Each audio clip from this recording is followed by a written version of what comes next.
Nous assistons à l'échelle mondiale à un déclin considérable des insectes pollinisateurs. En Europe, la masse des insectes ailés a diminué de près de 80% en moins de 30 ans. Et les abeilles à miel, l'espèce Apis mellifera, domestiques ou sauvages, mais aussi les abeilles solitaires, toutes sauvages, elles, font partie intégrante de ce groupe. Ils jouent tout ensemble un rôle essentiel pour la biodiversité végétale et la production agricole. Et pourtant, ces abeilles demeurent encore très largement méconnues. Et pas seulement du grand public. Selon l'IUCN, l'Union internationale pour la conservation de la nature, nous manquons de données scientifiques pour plus de la moitié des 1100 espèces d'abeilles solitaires d'Europe. Les études scientifiques ont montré que les causes du déclin des pollinisateurs sont les pesticides et les facteurs de stress environnementaux, notamment la dégradation des habitats, mais aussi pour les abeilles mellifères, la perte de diversité génétique, les ravageurs et les agents pathogènes. L'acarien varroa destructor constitue une menace mondiale majeure. En France, il est classé dans les dangers sanitaires de deuxième catégorie. Dans ce contexte, l'île de Groix présente une situation unique. Et c'est bien sûr la raison de notre présence ici aujourd'hui. À Groix, l'environnement naturel est préservé par plusieurs types de protection. Réserve nationale, réserve Natura 2000, conservatoire du littoral, zone naturelle d'intérêt écologique, faunistique et floristique. Il n'y a pas d'agriculture intensive sur l'île, plus de pesticides dans les serres d'abeilles. La flore est principalement endémique et plus de 70% de l'île est exempte de culture. Donc l'île serait une zone de conservation naturelle idéale pour les pollinisateurs. Mais nous reviendrons là-dessus plus tard à la fin du festival. À Groix, on pratique une apiculture naturelle, assez proche de l'apiculture darwinienne décrite par le professeur Thomas Seeley. C'est dû à un esprit particulier, propre aux habitants à l'esprit de cette île merveilleuse. L'Association pour la sauvegarde de l'abeille noire de Groix, la SANGX, se consacre à la préservation de l'abeille noire indigène. Et les apiculteurs interviennent très peu sur les ruchers. Contrairement à la plupart des régions du monde, ils ne traitent pas contre le varroa et ne nourrissent pas les abeilles avec du sirop. À Groix, les abeilles noires vivent et meurent sans intervention humaine, ce qui est une situation très rare. Et aujourd'hui documentée par les scientifiques. Alors, je les laisserai plus tard parler des caractères très particuliers de ces abeilles et de cette situation exceptionnelle. Je voudrais remercier ici particulièrement les apiculteurs de la SANGX pour le travail extraordinaire de conservation de l'abeille noire qu'ils ont mené ici, et particulièrement Christian Barguin, le fondateur et président de cette belle association. C'est en travaillant avec lui et le docteur Lionel Garnery à la Fédération des conservateurs d'abeilles noires, la FEDCAN, que nous avons découvert la situation extraordinaire des populations d'abeilles noires de l'île, et ce symbole et cet espoir que cela pouvait susciter ailleurs, pour la conservation des populations endémiques d'abeilles à miel, qu'elles soient encore sauvages ou déjà domestiquées. Alors merci Christian pour tout ça.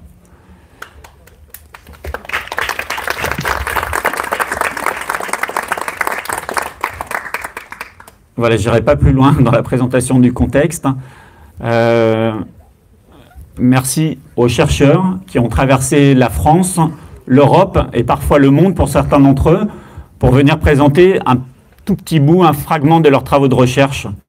Tous ces chercheurs ont en commun un intérêt fort pour les pollinisateurs, la biodiversité en général, et les moyens qu'il est urgent de développer aujourd'hui pour protéger ces espèces. Ils représentent tous, ces scientifiques, une certaine vision de la conservation, et tous leurs travaux servent cette idée de la conservation. C'est ce qui nous réunit ici aujourd'hui. Je vais laisser tout de suite la place au premier d'entre eux. Alors lui a traversé le monde entier pour être avec nous aujourd'hui. Nous sommes particulièrement heureux et fiers d'accueillir le docteur Lucas Garibaldi de l'Université nationale de Rio Negro en Argentine. Voilà, Lucas est un scientifique renommé. Ses travaux sur l'importance capitale des abeilles sauvages et des insectes pollinisateurs pour les cultures ont fait le tour du monde. C'est un fervent promoteur et défenseur de la biodiversité. Ses études et ses modèles mathématiques ont contribué à définir de nouvelles manières de protéger les pollinisateurs et la biodiversité. Il est coprésident de l'IPBES, c'est la plateforme de l'ONU sur la biodiversité et les services écosystémiques. Il coordonne d'importants groupes de travail et des associations d'apiculteurs, notamment Apimondia, la Fédération internationale des associations d'apiculteurs, dont le président, Jeff Pettis, est là d'ailleurs, qui interviendra pendant le festival. Le docteur Garibaldi souhaite tisser des liens avec les politiques, les producteurs, les consommateurs, afin que ces recherches aient un impact sur le bien-être physique et mental de tous. Donc, docteur Garibaldi, à vous de jouer maintenant. Je vous cède la place. So, okay. So, we all want to be happy and in good health. And what we have found in science during the last decades is that our health also is connected with bee health. And we have identified 4 pathways for that connection. Okay. And we have identified 4 pathways for that connection. The first one is probably the most well-known. It's about pollination. So bees pollinate plants, and they help plants to reproduce. And many of these plants are edible plants, so we use the seeds and the fruits. So to have more seeds and fruits, and to have better quality of seeds and fruits, we need bees. We need healthy bees. And when we talk about healthy bees, it's not only one population of bee, because it can be an invasive population of a bee, very abundant. We talk about diversity of bees, healthy bee communities, and we are having a great photo presentation here in Groix that you can go there and see the diversity of bees in France. So we need diversity of bees for improving pollination, so we have better nutrition. So the first connection between us and the bees is nutrition. Also, the crops that depend more on bees are crops that are very healthy in terms of vitamins and different micronutrients that we need for our health. So the second pathway is related to medicines. So many bee products are medicine itself, like propolis and honey, but also bees pollinate more than 28,000 medicinal plants all over the world. So bees also help us with medicines. And the third one, maybe the most important one, is the mental health. So if we are connected with bees, we are connected with nature, and we are more happy in general. But also places like this one and many other places that we call biocultural landscapes that we use to connect with nature, to exercise, to walk, and to be in a better way. They need also for bees to maintain. So plants in this biocultural landscape need also to reproduce, so they also need pollination. So in that way, maintaining landscapes that are friendly for bee diversity is also good for our mental health, and there are more and more studies demonstrating these links. And the fourth one is related, so we talk about medicines, we talk about nutrition, and we talk about mental health. The fourth one is relating to the physical environmental quality. So if you go to a place and that place has a healthy bee community, there is a lot of the different bees, that place probably is not going to be contaminated. The water is going to be clean, the food is going to be clean, and the air is also going to be clean. So bees are a very good indicator of environmental health for humans. So there are more, as you see, there are more direct links of bees and our health, like nutrition and medicines, and more indirect links that are related to mental health and environmental quality. So in summary, what we have been finding over the last decades is that bee-friendly environments are also human-friendly environments. So the logical action, knowing that, is to preserve and create bee-friendly environments.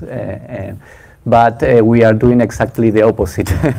And we are destroying the environments for bees all over the world. And not only for bees, for all the species, animal, plants. So each year we lost more and lost species from all over the world. And it's not only that we also are losing species at a faster rate. So we are becoming more more specialized in destroying species each year at a faster rate. So actually, if you look at time and the number of species that we lose, it's not a straight line, it's kind of a curve like that. So we are losing species at a faster rate. So despite there are many good initiatives, many good examples, like the one that is being proposed here for this island, the bad examples are expanding faster and in a wider area, especially in developing countries, especially in tropical and subtropical areas. Associated to that, so we can think, okay, which is the main cause of biodiversity loss. And the main cause of biodiversity loss is what we call working landscapes. That is the way that we produce trees, that we breed our animals, and that we cultivate our crops. So these are the three main human activities that occupy most of the planet.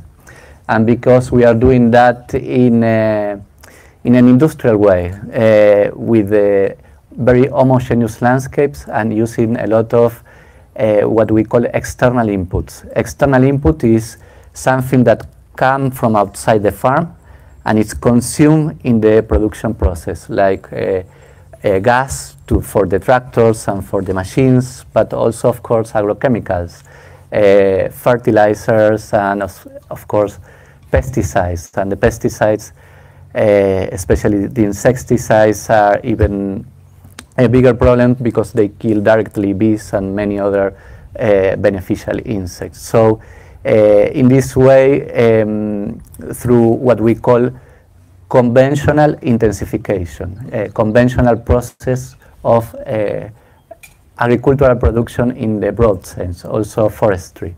And it's based on two pillars, this conventional process of production. One is destroying diversity, so created homogeneous landscapes. It's kind of that's why we call industrial agriculture. It's kind of a factory. And the second one is that in this way, conventional agriculture use a lot of external inputs. So it's very simple, just one plant, one animal, a lot of external inputs, and we go.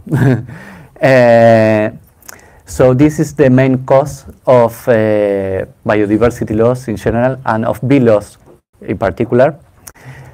And of course, it creates synergies with other causes of bee loss like climate change, pollution, etc. So the main solution is producing in a different way. So we have been okay. So we have been studying over the past decades if there are other feasible ways of producing crops, trees, and animals. And the idea is to move away from conventional intensification into a process that we call ecological intensification. So conventional intensification is based on destroying biodiversity and use a lot of external inputs to produce more. And it has been successful in producing more. Ecological intensification wants also to produce, to generate productive landscape, but using less external input, using less pesticides, less fertilizers, and replacing the service that these agrochemicals provide to the crops, for example, with biodiversity. So the idea is that if you put a fertilizer to give nutrients to a crop, instead of using a lot of fertilizers, you use less fertilizers, and you take care of soil health. So you improve the diversity of insects in the soil and other animals that improve soil health, and you provide more nutrients to the plants. So in many places in the world, we are producing now many crops without using fertilizers. We are using synthetic fertilizer, chemical fertilizers, but without using also organic fertilizers that sometimes they also contaminate if you don't use them properly. So the idea is that you bring less things from outside the farm, less external inputs, and you create regenerative farms or regenerative landscape. This concept applied not only for farms but also for landscapes in general. So for example, you can use less pesticides and try to create more biological pest control. And of course, you can bring less honeybees from outside the farm and try to create synergies with the honeybees that are local with the wild insect community. So when you have native honeybees, like here, it's one thing, but in other places in the world, honeybees are exotics and they are moved in thousands of hives to different places just for short periods to pollinate the crops. That's okay, but if you can also generate regenerative farms where this important service of honeybees is complement with the service of wild insects, is going to be better.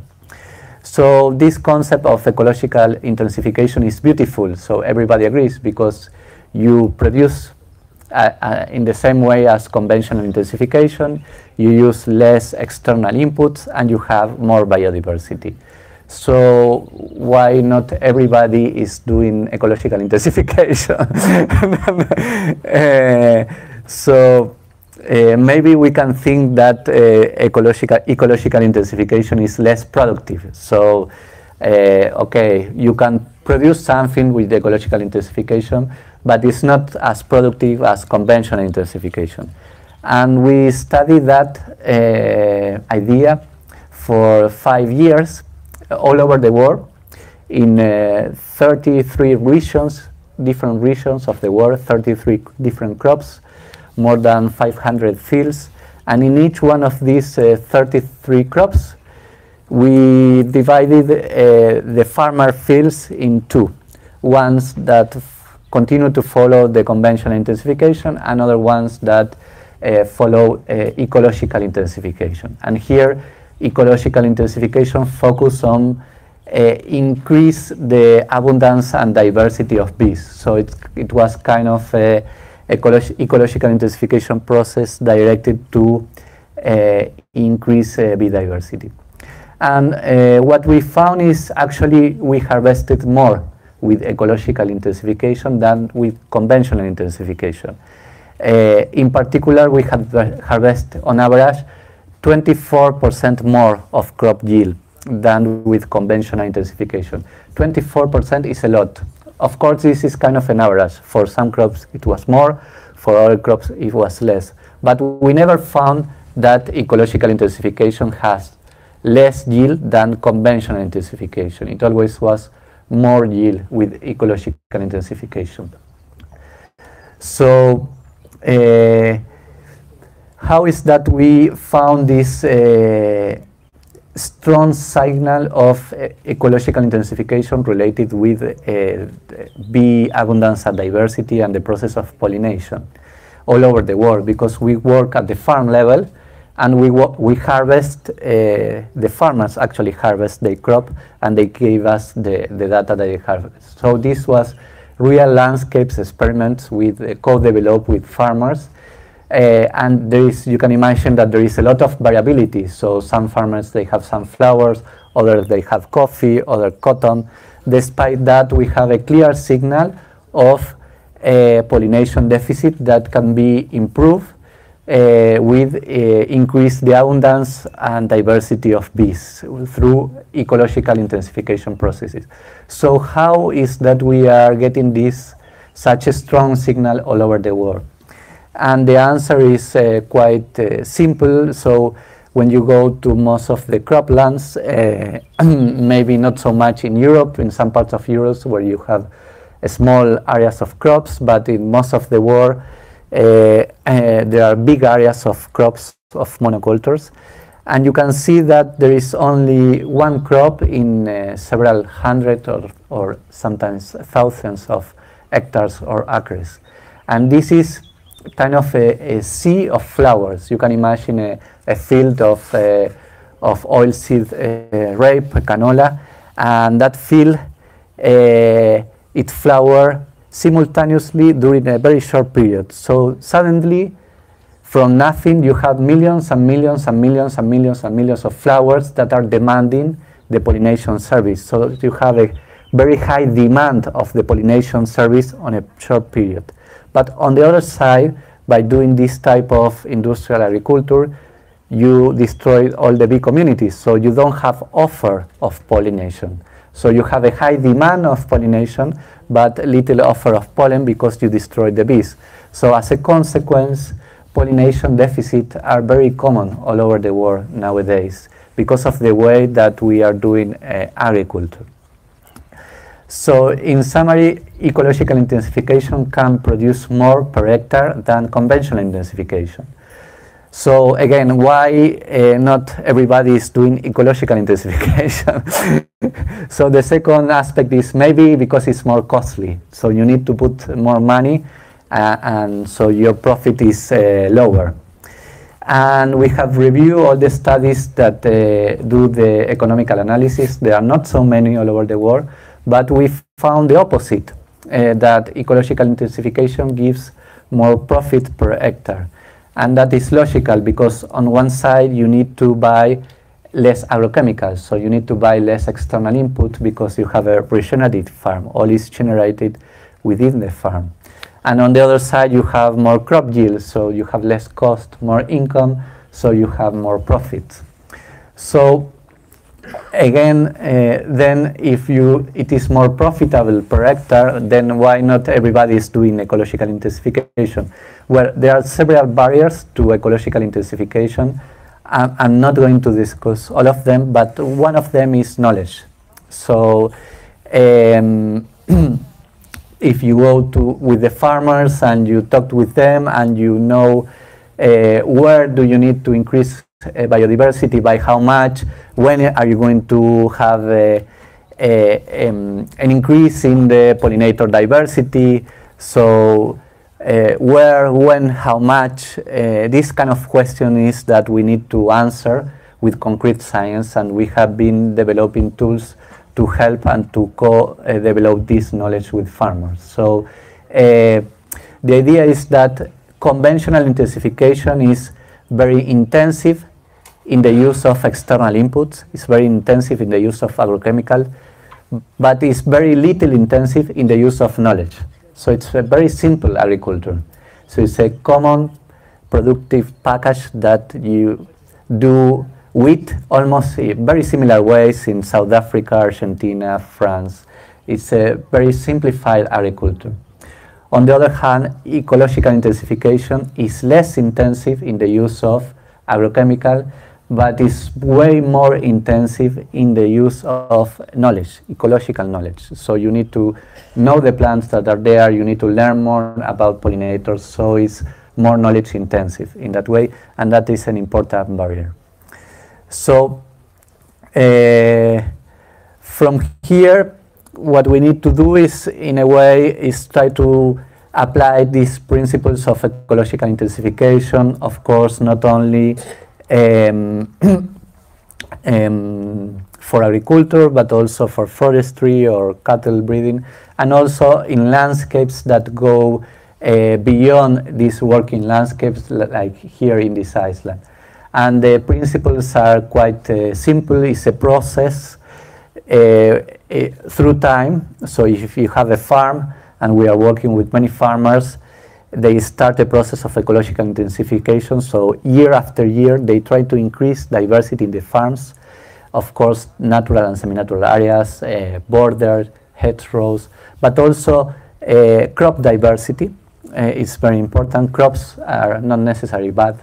They are also plants, and they can do a lot of things for us and for the environment.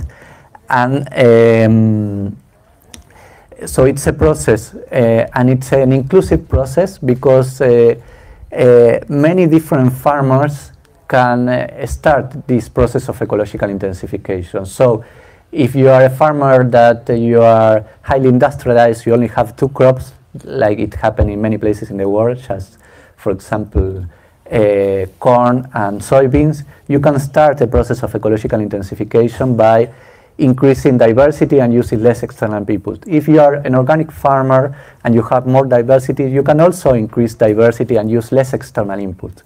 Because sometimes organic farmers, they have the same concept of homogeneous landscapes, but they are just doing what we call input replacement. So instead of using chemical fertilizer, they use organic fertilizer. Instead of using a chemical pesticide, they use an organic pesticide. Somehow it's better because you don't eat chemicals, but it can be improved. So the concept is very similar in the way if you use input replacement. So ecological intensification is a process where you increase diversity, and it's like running. So if you never run and you want to start running, you are not going to run the first time 10 kilometers or 20 kilometers. You're going to, the first week, you're going to do, I don't know, 1 kilometer, 2, 5 kilometers. If you're a person that had been running for 5 years, you can still improve. You can do it faster and in a better way. So ecological intensification is the same. It's a process where you can improve, and it depends a lot of monitoring your field for biodiversity, your crops, your soils. So it's monitoring, evaluation, and learning from there. So it's a constant process of learning and improving.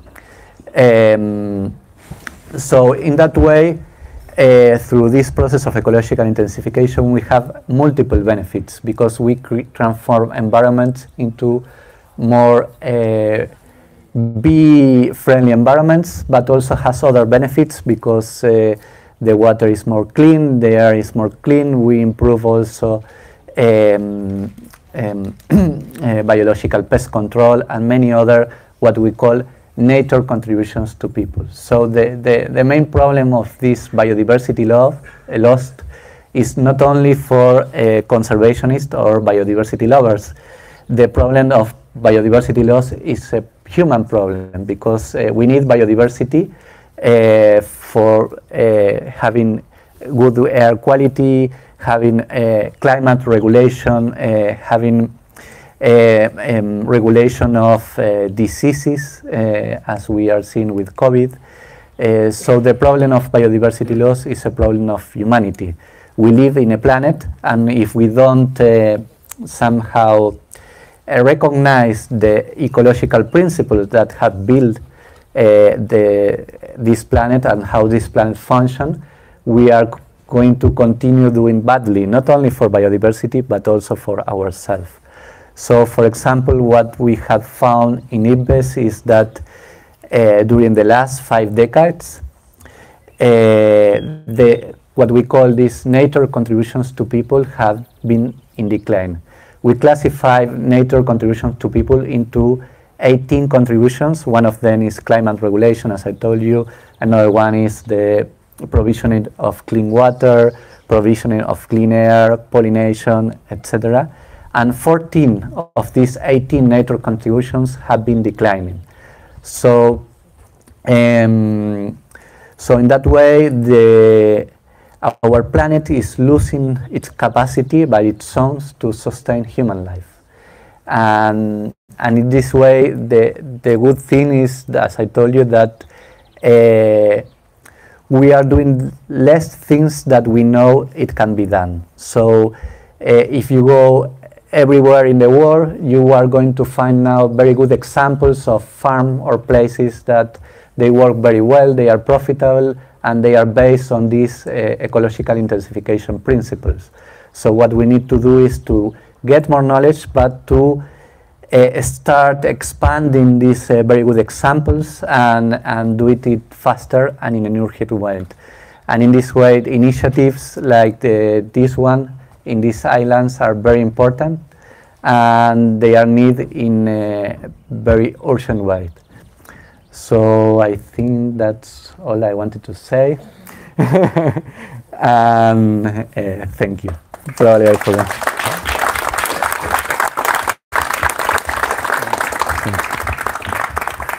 Okay. Thank you, Luca. Okay.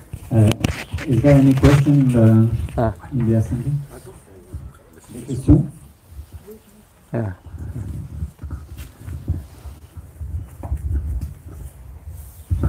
Thank you very much for this interesting presentation.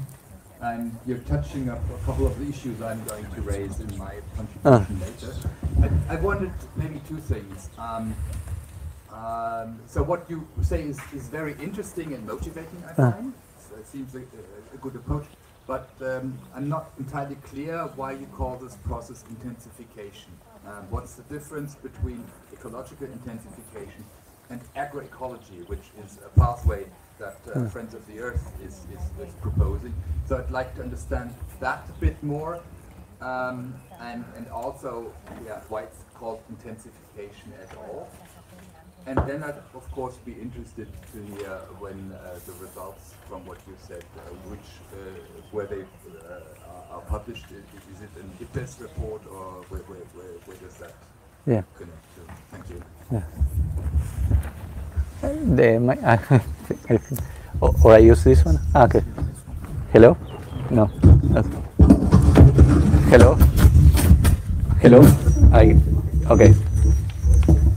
So, hello? Okay. Hello? Hello?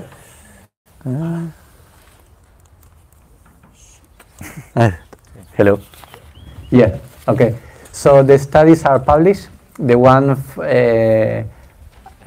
maybe I can share by email or the presentation, and we have the reference there. For example, the crop yield study was published in Science a few years ago. The paper connecting human health with bee health was published in Proceedings of the Royal Society this year. So there are many papers in highly recognized journals. So agroecology, the difference between agroecology and ecological intensification. Agroecology is more broad than ecological intensification. So ecological intensification is part of agroecology. Agroecology is ecological intensification and more. Ecological intensification does not talk much about a social aspect, equity, gender equity, etc. It's just about increasing biodiversity and reducing external inputs. And it's called intensification because you also want a product out of that. So there are three components. So the increased biodiversity, reducing external input, and obtaining products of good quality. So that's why it's not only ecological process, but it's ecological intensification. So agroecology for production, it's just the same. So it increases biodiversity, it reduces external inputs, but also involves other social aspects like cooperative working, cooperative markets, food sovereignty, and other processes that are not involved in ecological intensification. So ecological intensification is kind of more simple and shorter concept to say somehow. Agroecology is kind of wider. So agroecology uses ecological intensification, but other farmers that they not recognize themselves as agroecological producers can also do ecological intensification. So it's not, that's why I also say that it's kind of inclusive, because everybody can do ecological intensification. For some farmers in different parts of the world, when you talk about agroecology, they see it as too far away and very difficult. And sometimes agroecology create dualists and create fights because you are agroecologist, you're not, and instead ecological intensification is a process. It's a process, and you focus on what you need to do on the farm and on the different places. So when we talk with the large and small holders, so the idea of ecological intensification is quite comprehensive in that way. So my main specialty is agroecology and pollination. So I love to use the word agroecology, but sometimes it creates tensions in certain environments. And these ideas are also good for beekeepers, so on how to, and the things that are happening here in the way that you, as I heard, that you take care of bees is kind of a more ecological intensification processes. So in that way, it's very nice also. Yeah, right.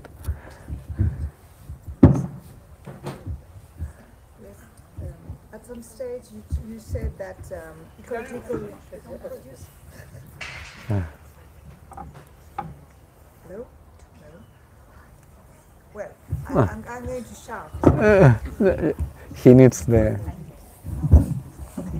At some stage, you said that ecological intensification was improving the results of the farmers by 20% compared with the conventional intensification. Yeah. Where does it come from? How long did it take to go to that result? Yes. So, is this working? Yeah. No. No.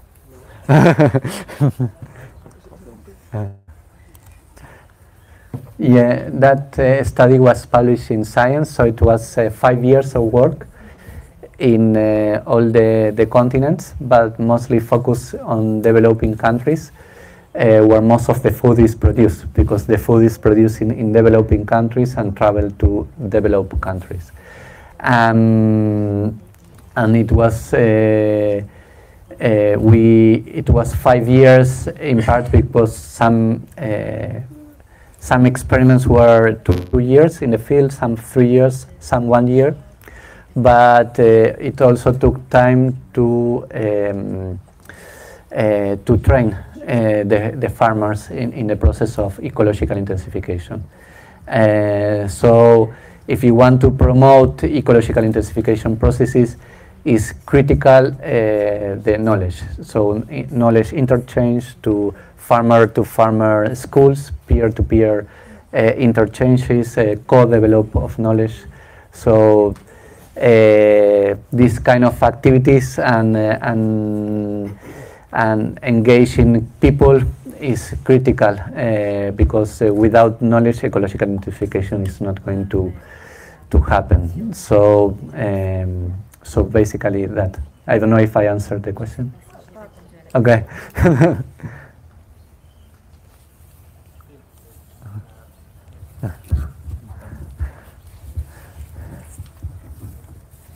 Thank you for your presentation. I've got just a question. In places where honeybees was introduced, you talked a bit about it, like South America, for example. Do you make a difference of pollination services between honeybees and other ones, like stingless bees in South America, or other even other bees than honeybees where it was introduced?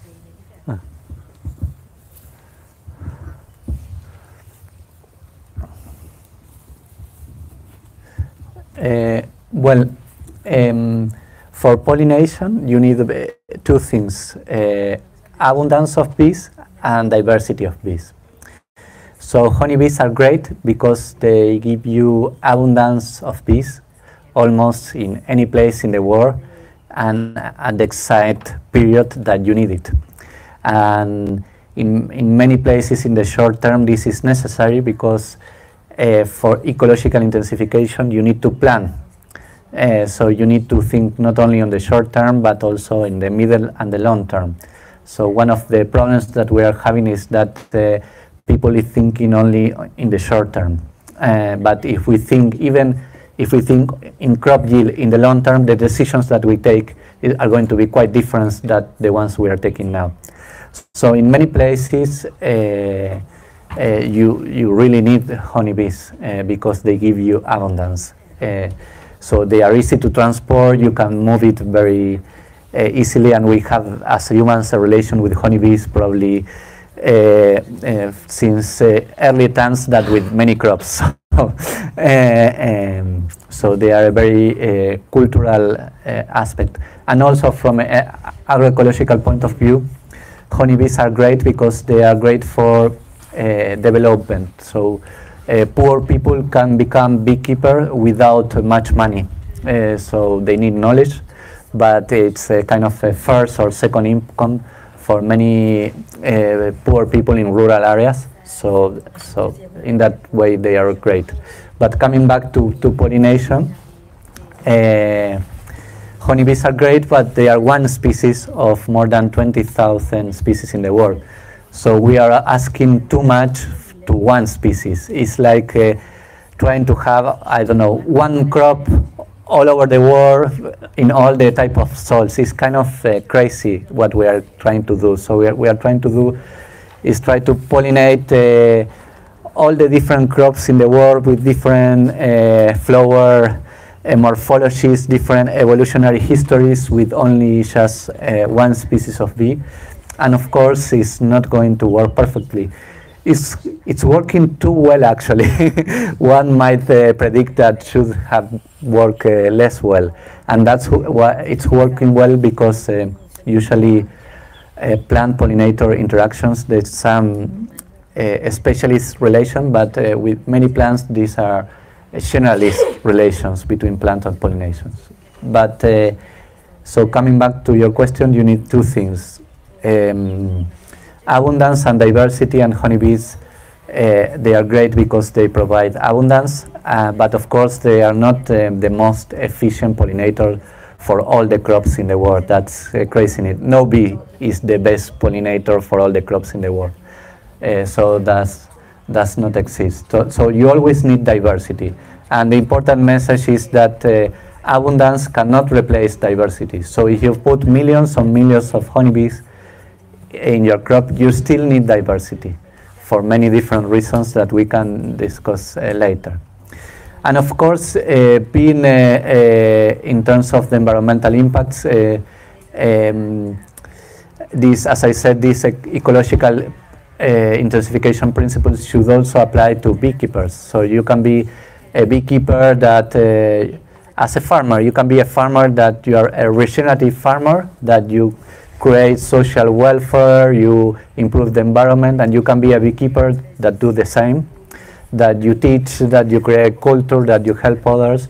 Or you can also be a beekeeper that you are destroying the environment by moving millions and millions of bees, not taking care of bee health, and creating a lot of problems and moving diseases all around. So that's it, basically. Okay. Thank you very much, Lucas. Okay, thanks.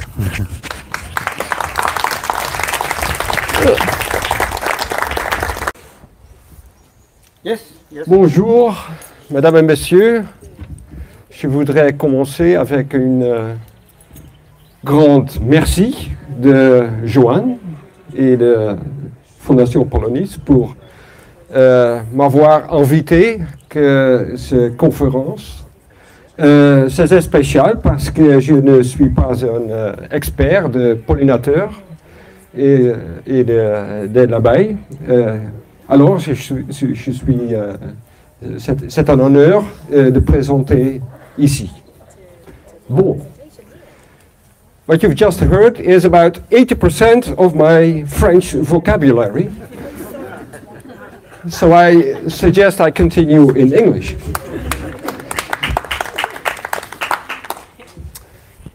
So it is about 7 years ago that Martin Sorg from the Entomological Society in Krefeld got in touch with us because they were concerned.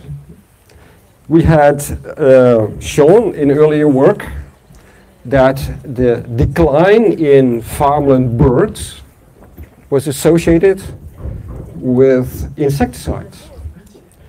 And our hypothesis was this was not due to pollution. It was due to a lack of food, a lack of insects. But at the time we said, we basically have no data. Then the Krefeld Society said, but we do have the data. And we share your concern. Can you tell us what is going on? So my graduate student at the time, Kasper Hallman, who was very able to analyze such long-term and complicated data sets, got into the job, and after looking at very, very carefully, if you have long-term trends, you have to be very careful that everything is, you know, really comparable. He looked at differences in the landscapes from 30 years ago until now. We looked at effects of weather conditions, and taking that all into account, he came up with the decline of flying insects of 76%. We lost in a period of less than 30 years, 3/4 of our flying insects. This is of course what our colleagues already sort of had a feel for, but now we had a figure, we had a real good estimate of what is going on there. Now this, of course, was pretty shocking, later on we analyzed it a little further, because this was a decline in biomass, in just the amount of insects. What we also wanted to know is whether, what happened to the species. And what we then did in a later study on a smaller number of samples is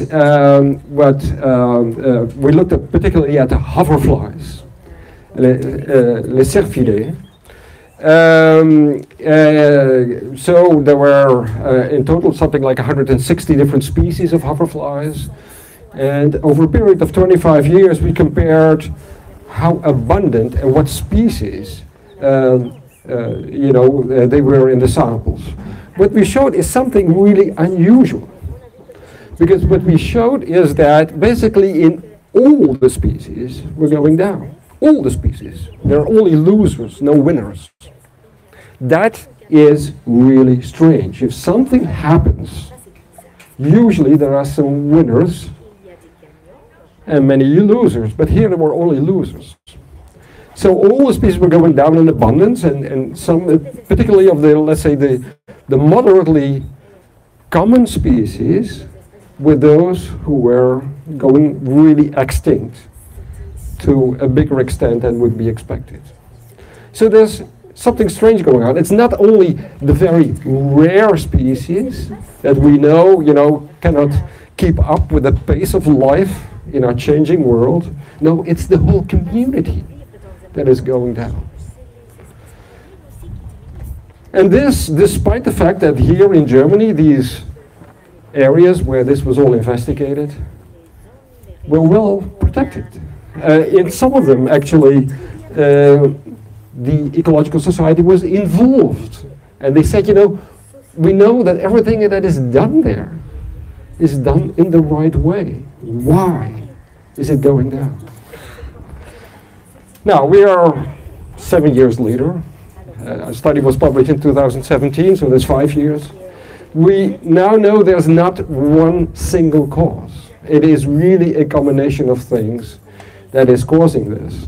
And it's a combination of, here in Western Europe, our relatively small patches of nature are influenced from the outside, particularly from the agricultural land, because of, certainly in our country, it's things like nitrogen pollution. It can be the hydrology, so the water is going down, and of course the influence of pesticides that are simply flowing in or blowing in into the nature areas.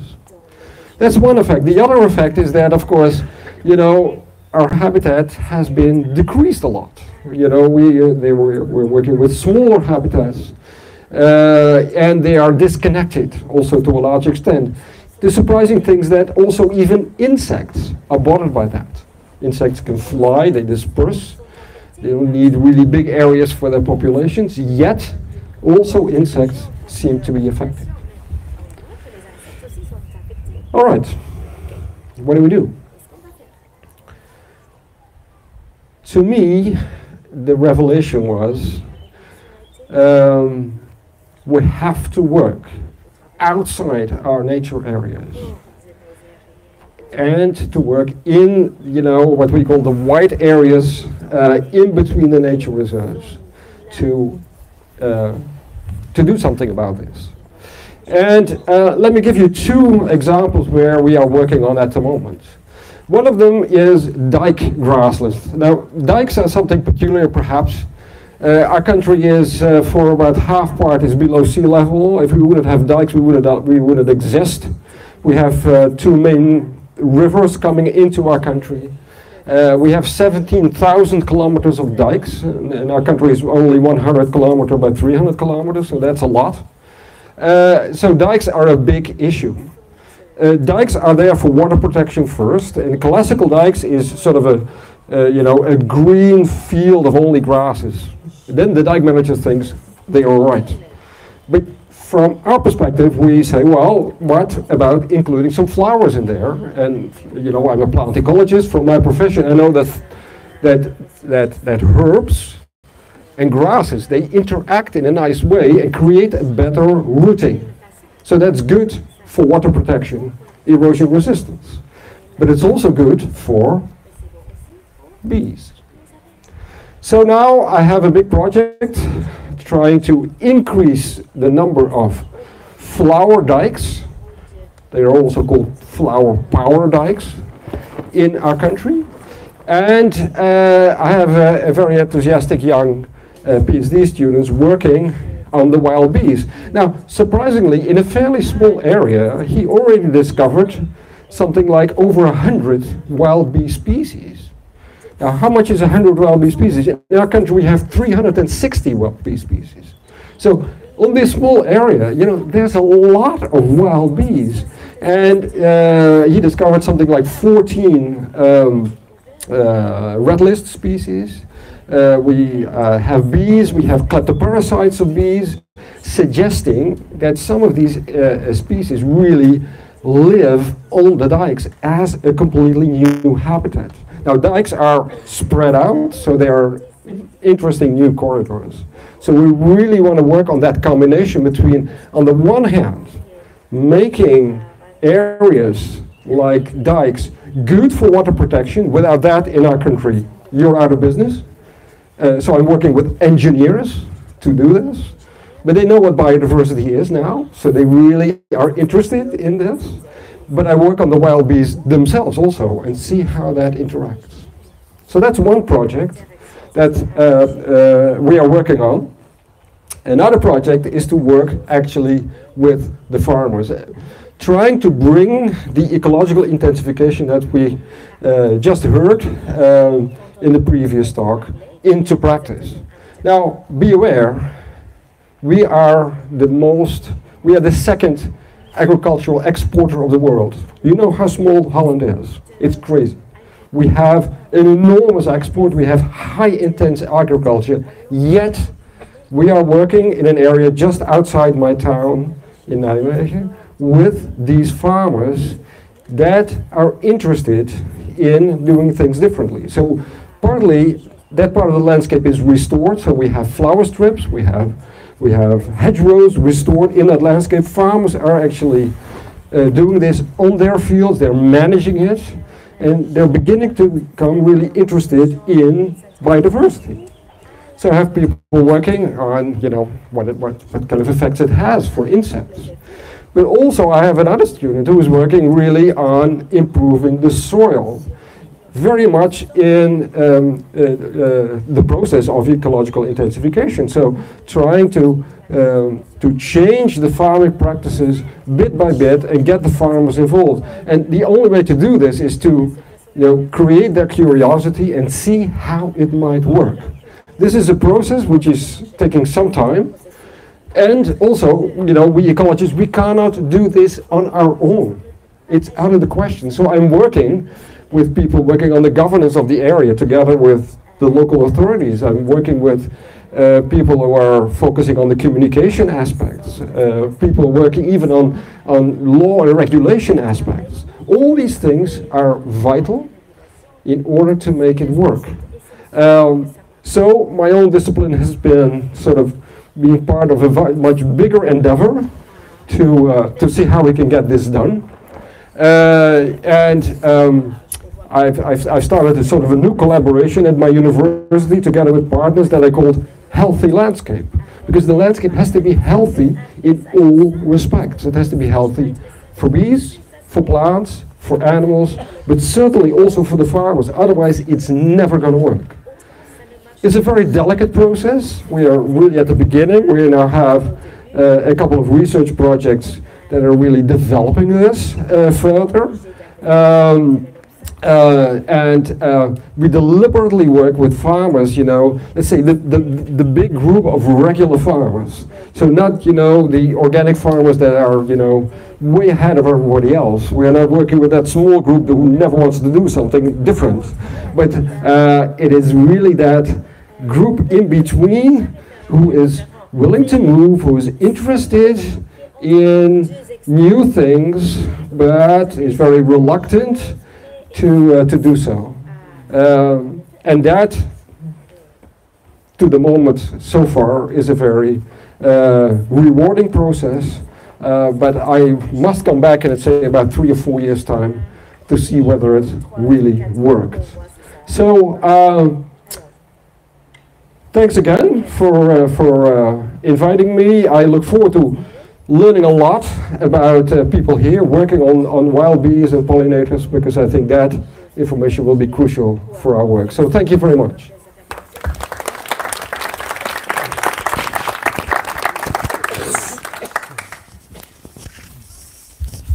Thank you very much, Hans, for this really interesting speech. There are some questions here from somebody.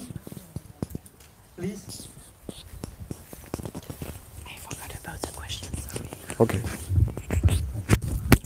I'm wondering, because most, I think, I would like to have your point of view to know a lot of people are living in town today. Yeah.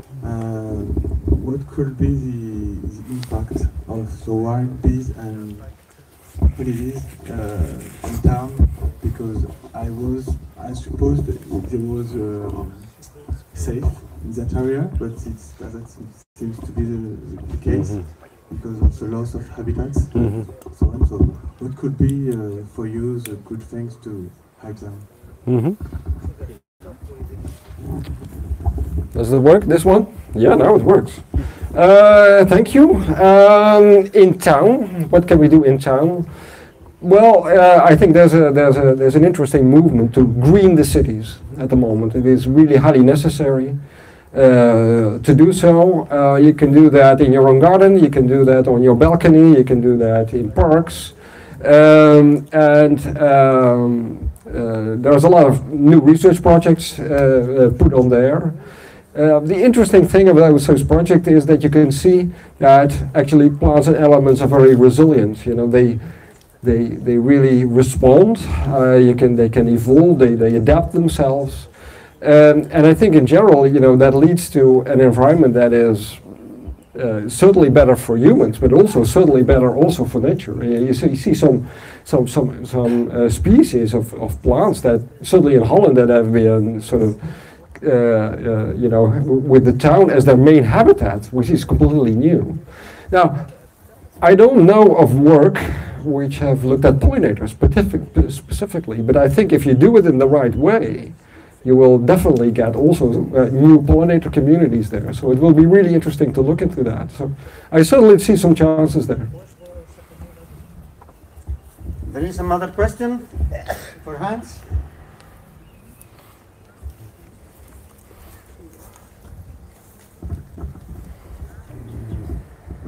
Hi Hans, thank you very much for your presentation. I was wondering about, so you're talking about your dikes and how these can welcome You say you're talking about flowers. Are you actually sowing flowers, or are you? Is there a certain process of leaving the original native plants, and or that there may be new plants coming up because they're not being mowed? So I'm very interested to hear. Yeah, the creation of these dike grasslands is a process all by itself. I mean, we have some really beautiful flower dikes, you know, also close to where I live. They're full of wild bees. Some also some rare plant species are there. But you know, that is a process that took 20 years, very delicate. People very able to manage the dikes have been able to do that. Now, what we would like to do is that this is done in a much broader way, but people don't have that knowledge, and that's where we come in. So we are developing new seed mixtures that people can use that provide the right development into, let's say, areas and vegetation that looks, you know, like the ones these prime examples that we have. Do we know exactly what we're going to get? I don't think so. I mean, this is really creating new habitat. The management regime is crucial. So their grasslands, they have to be mown, but you don't have to. You don't want to mow them very early, and you don't want to mow them all at the same time, particularly for the pollinators and for seed set. So how that is done is part of our research. How that should be done, and then you know we can get new situations. We had 3 very dry years in a row.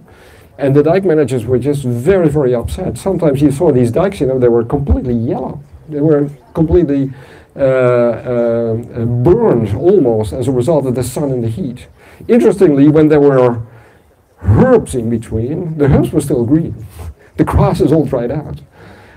So it's really that combination that works the best. And the engineers really tell us, you know, what should we be combining in order to keep these covers alive.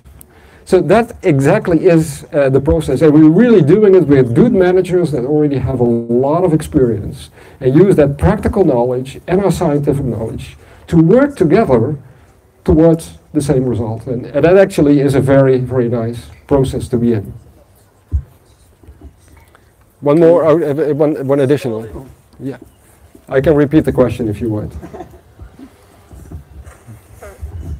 Thank you, Hans. And that's, you know, while you're mentioning this, and I'm just thinking, and obviously you are completely in it, you can't really let everything grow, right? Because there's this structural integrity that needs to be guarded with dikes. So that's, I didn't think about that. Yeah. So you can't leave bushes and trees, I imagine. No, that's for sure. That's for sure.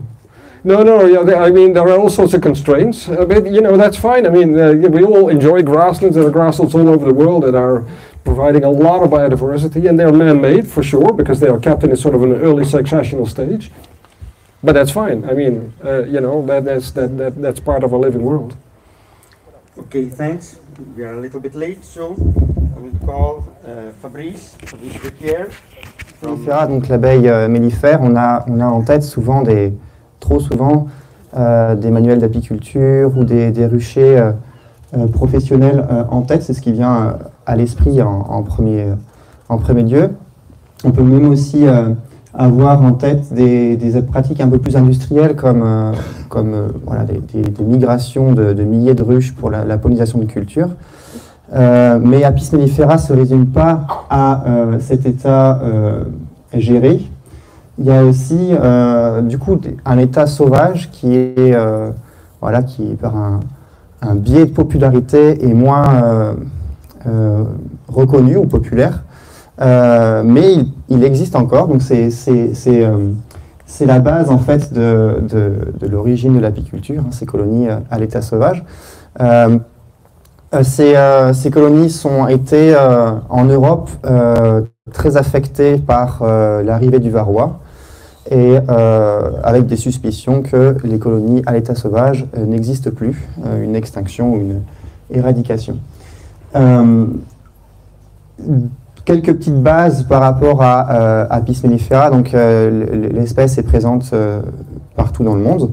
Et bien sûr, il y a une zone, donc c'est ce qui est en bleu, une zone dite native, là où c'est l'origine de Apis mellifera, donc c'est qui couvre l'Europe, l'Afrique et l'Asie occidentale. Et voilà, tout en dehors de cette région, Apis mellifera a été introduite par l'homme et dite du coup exotique.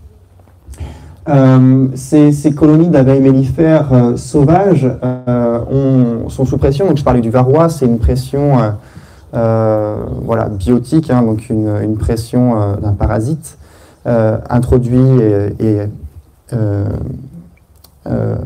par le biais de l'apiculture dans des régions où le parasite était exotique.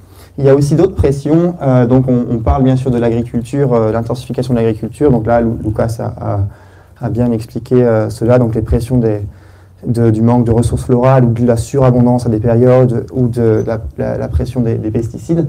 Il y a aussi d'autres facteurs qui concernent un peu plus les colonies d'abeilles mellifères à l'état sauvage. Il y a aussi tout ce qui va être l'intensification de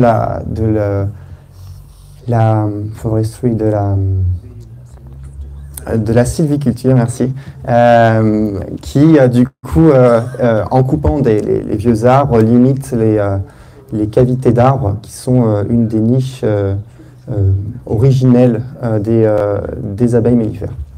Et enfin, l'apiculture. L'apiculture aussi est listée comme un facteur affectant les colonies sauvages par ce qu'on appellerait d'une part le transfert de parasites et de pathogènes, mais aussi via la génétique, donc l'hybridation et des populations sauvages d'abeilles mellifères.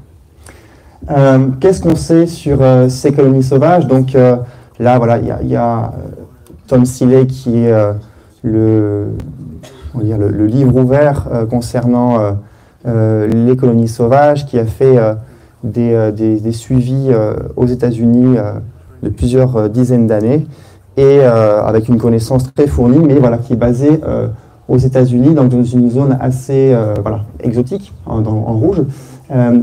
En Europe, il y a aussi quelques connaissances qui sont plus récentes. Donc, en particulier, une étude qui a eu lieu en Pologne, une superbe étude menée par donc au nord de la Pologne, où ils ont inventorié des milliers d'arbres, en tout 3700 arbres à cavité, et ils se sont intéressés, est-ce que ces arbres à cavité, donc de différentes espèces, est-ce que ces arbres à cavité hébergent encore des colonies sauvages? Ils en ont trouvé 45 sur ces 3500, ce qui était en 2013 publié, ce qui était vraiment intéressant, c'est-à-dire qu'elles n'étaient pas exterminées, elles arrivent à persister.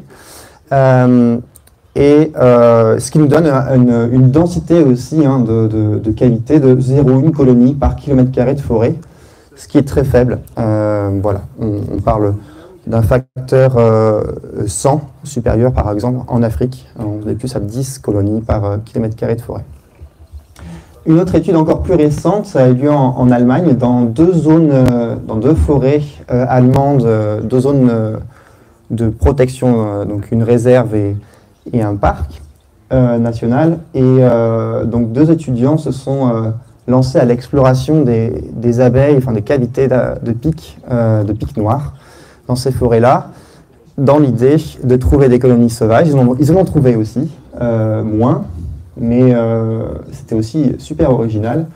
Ils en ont trouvé dans l'ordre de grandeur de 0,12 colonies par kilomètre carré de forêt, ce qui correspond à ce que les Polonais avaient aussi trouvé auparavant.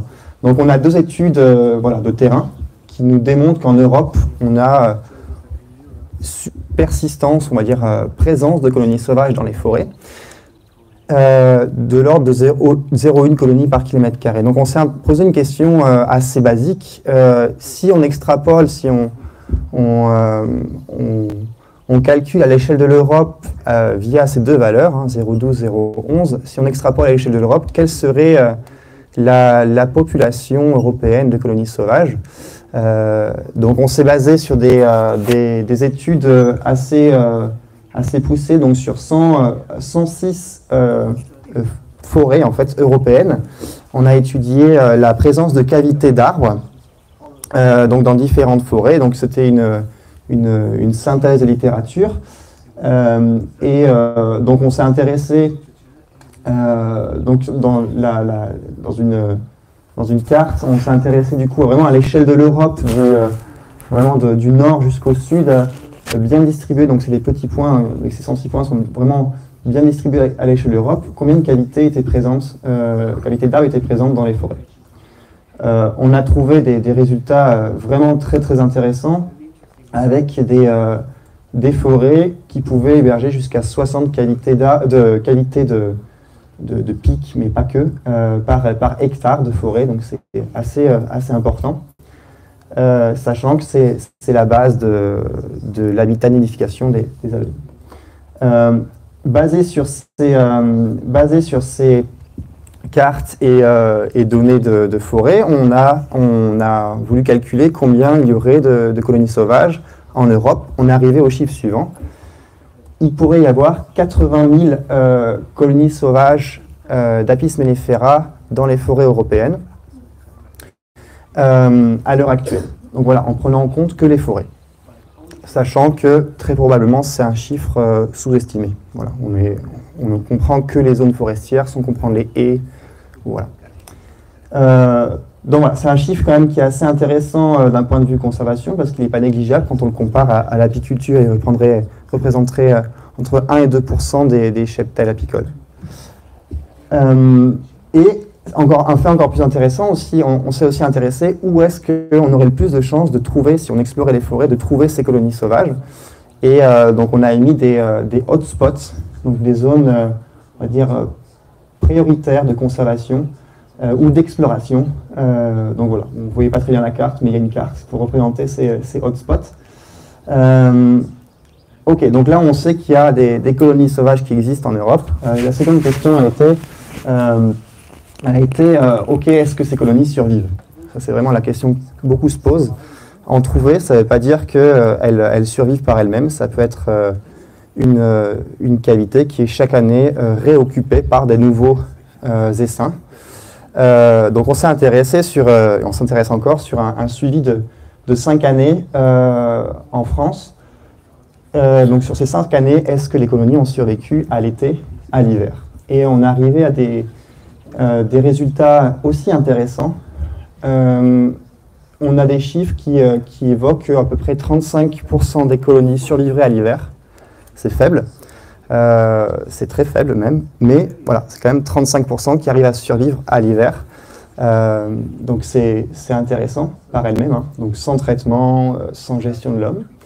Et en été, ce qui était un peu plus surprenant, c'est qu'en été, en fait, on a aussi trouvé qu'il y avait toutes les colonies ne survivaient pas. Donc ça, c'est aussi un fait assez intéressant. Donc on est de l'ordre de 80% des colonies qui survivaient en été, donc 20% de mortalité en été. Donc basé sur ces résultats, donc on a un potentiel enjeu de conservation à l'échelle de l'Europe. On sait que ces colonies peuvent survivre, pas toutes, mais elles peuvent survivre. Donc qu'est-ce qu'on peut faire pour les conserver? Donc nous, on a proposé une approche de conservation qui avait pour but de comprendre un petit peu dans ces zones forestières comment sauvegarder à la fois la survie, la génétique et les populations de colonies sauvages, mais aussi les pollinisateurs sauvages dans un ensemble. Donc il y a une balance entre le nombre de colonies sauvages, Apis mellifera, et le nombre de pollinateurs sauvages. Donc c'est une approche, voilà, on a une cible, hein, on voit juste une cible là sur l'écran, mais c'est une approche où on prendrait des cœurs de forêt où il y a présence de colonies sauvages, pour lesquelles, s'il y a vraiment présence de colonies sauvages, on ne mettrait pas de ruches à cet endroit-là. Les ruches seraient placées dans une zone extérieure à ces cœurs de forêt, dans une limite de 5 km pour éviter, autour de cette zone-là, pour éviter les croisements, enfin les introgressions génétiques.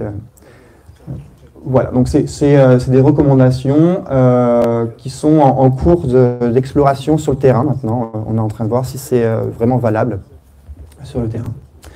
Voilà, mais je vais m'arrêter là. Merci pour votre attention. Thank you very much, Fabrice. We have time for 2 or 3 questions.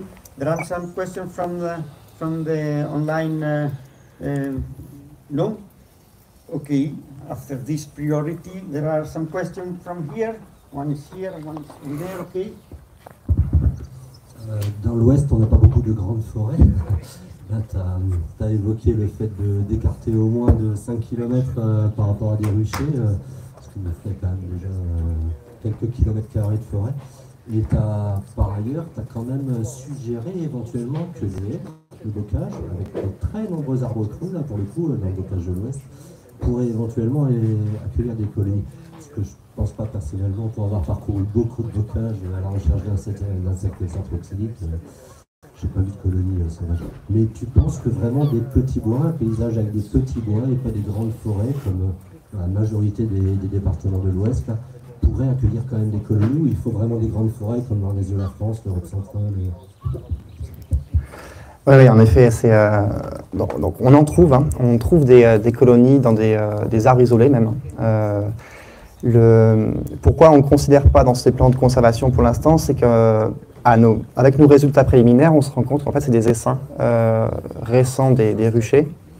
Et j'ai passé rapidement sur la présentation des taux de survie, mais en fait on s'est aussi rendu compte que ces colonies-là survivent moins bien à l'hiver que celles qui sont dans des conditions plus sauvages ou conservées en cœur de forêt. Donc voilà pour l'instant pourquoi c'est plus compliqué à la fois d'exclure l'apiculture, hein, donc il y a un droit à mettre des ruches où on veut. Dans des forêts c'est plus simple parce que c'est souvent donc là c'est des réserves biologiques intégrales, c'est des parcs nationaux où il y a des directives de gestion et en général, là où nous, avec Explore pour l'instant, il n'y a pas d'apiculture. Donc c'est facile de proposer ces plans d'exclure 5 km. En fait, ça change rien en pratique. C'est juste qu'on évite d'introduire de l'apiculture dans ces forêts-là. Donc voilà, c'est d'un point de vue génétique, en fait, on se rend compte que c'est des hybrides, souvent ces colonies qui vivent dans des arbres isolés. Et voilà, donc là je me suis un peu mouillé, les premiers résultats montreraient que ces hybrides pourraient moins bien survivre aux hivers que lorsqu'on a des colonies dans les forêts bien isolées. Voilà.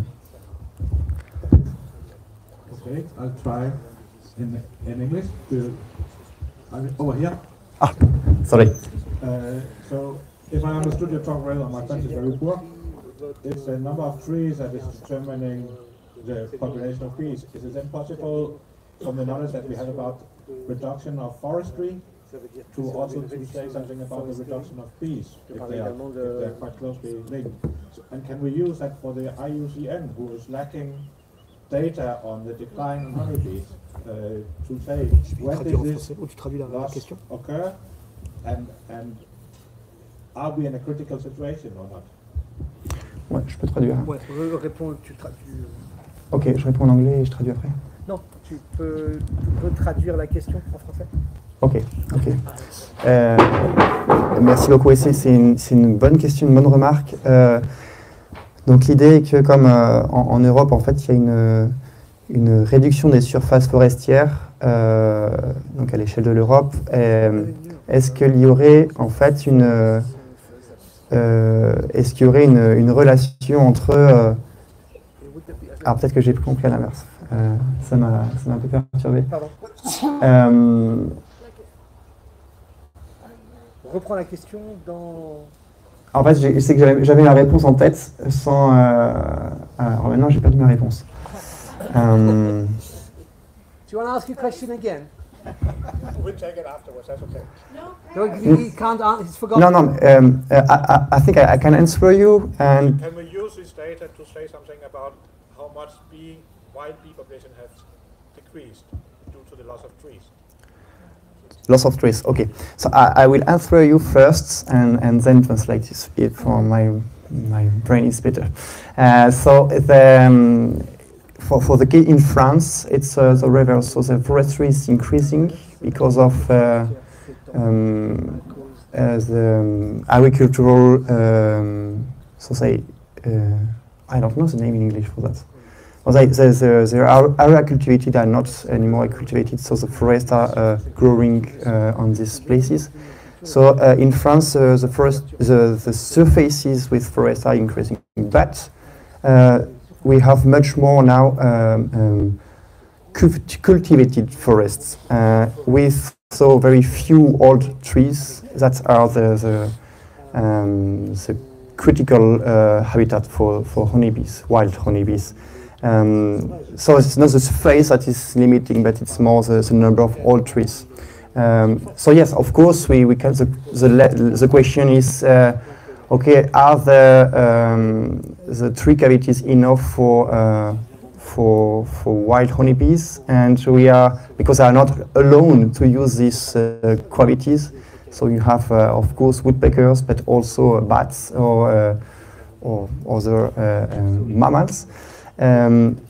We found that, yes, they are fighting with other animals or hornets to use these cavities. And so maybe, yes, it's true that we have a limitation of nesting habitats. To do a correlation, I'm not sure, but I think it's a good argument or hypothesis to try to test to explain also why we have less wild honeybees than before. Yeah, it's true. Okay, thank you, Fabrice. So, the next presentation. Oh, sorry. Finish all the questions. Sorry. J'avais deux questions, Fabrice. Liées à la dernière, là, est-ce que vous avez pu montrer s'il y a des forêts en fonction des essences et du statut cultivé ou non? Par exemple, les résineux versus les feuillus qui seraient plus favorables? Ouais, ça c'était vraiment très clair. Moi, je suis pas si vite aussi, mais en effet, hein, les forêts de conifères hébergent beaucoup moins de cavités d'arbres. En général, très peu de loges, donc très peu de cavités liées au pic. Qui sont du coup les forêts de conifères ont des cavités très petites en fait, qui sont pas vraiment suitables, pas vraiment utilisables par les abeilles mellifères. À l'inverse, les forêts de feuillus ou à l'inverse plutôt les forêts mixtes en fait sont les forêts qui présentaient le plus de cavités en quantité, mais aussi avec des loges de pic. Sachant que les loges de pic noir sont les loges les plus propices pour les abeilles mellifères parce que c'est les cavités les plus grandes. Donc voilà, et ça c'est souvent dans les hêtres.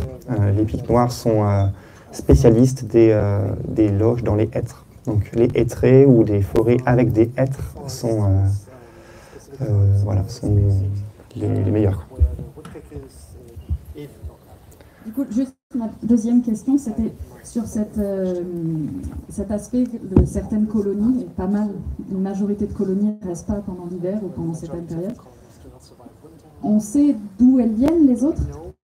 Parce que j'imagine dans des zones réserves intégrales où les ruches seraient, les abeilles en boîte seraient très loin. Là, on peut supposer que les nouveaux essaims viennent d'autres colonies sauvages qui survivent. Mais dans la plupart des zones, c'est difficile de faire cette hypothèse. Est-ce que vous avez vérifié ça par la génétique ou... Oui, voilà, c'est ça. Bon, c'est pas fini, hein, mais ce sera l'idée en fait de comparer du coup via la génétique, savoir. La grande question ça va être est-ce que ce qu'on trouve dans les forêts est vraiment très très loin des ruches? Est-ce que c'est des colonies des populations qui ont survécu depuis très longtemps, ou est-ce que c'est des migrations, des essaimages à l'origine un rucher?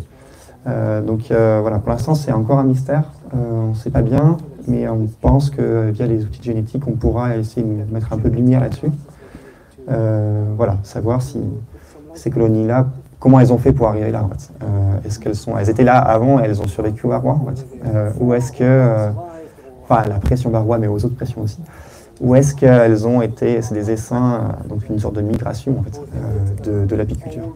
Parce qu'en fait, il ne faudrait pas que sur le court terme, des mesures de conservation coupent l'herbe sous le pied de ces populations, parce que si elles viennent souvent de colonies qui sont dans des ruches.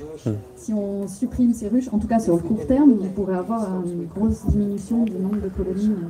Oui, donc ça c'est les notions de puits ou source. Donc en effet, et aussi dans la recommandation, on mettait exclure l'apiculture, on va dire conventionnelle, mais autoriser l'apiculture dite plutôt darwinienne à proximité en fait des zones de conservation des colonies sauvages, comme un effet tampon. Cette apiculture darwinienne sera déjà un premier filtre, savoir si les colonies survivent, même dans des boîtes, mais survivent sans traitement, et ensuite peut-être que ces essaims-là seront des colonies sauvages qui vivent dans les arbres. Donc oui, tout à fait. We can make more discussion during the break. So there are another 2 questions, but very, very short, please. Bon, merci, c'était super. Deux petites questions rapides.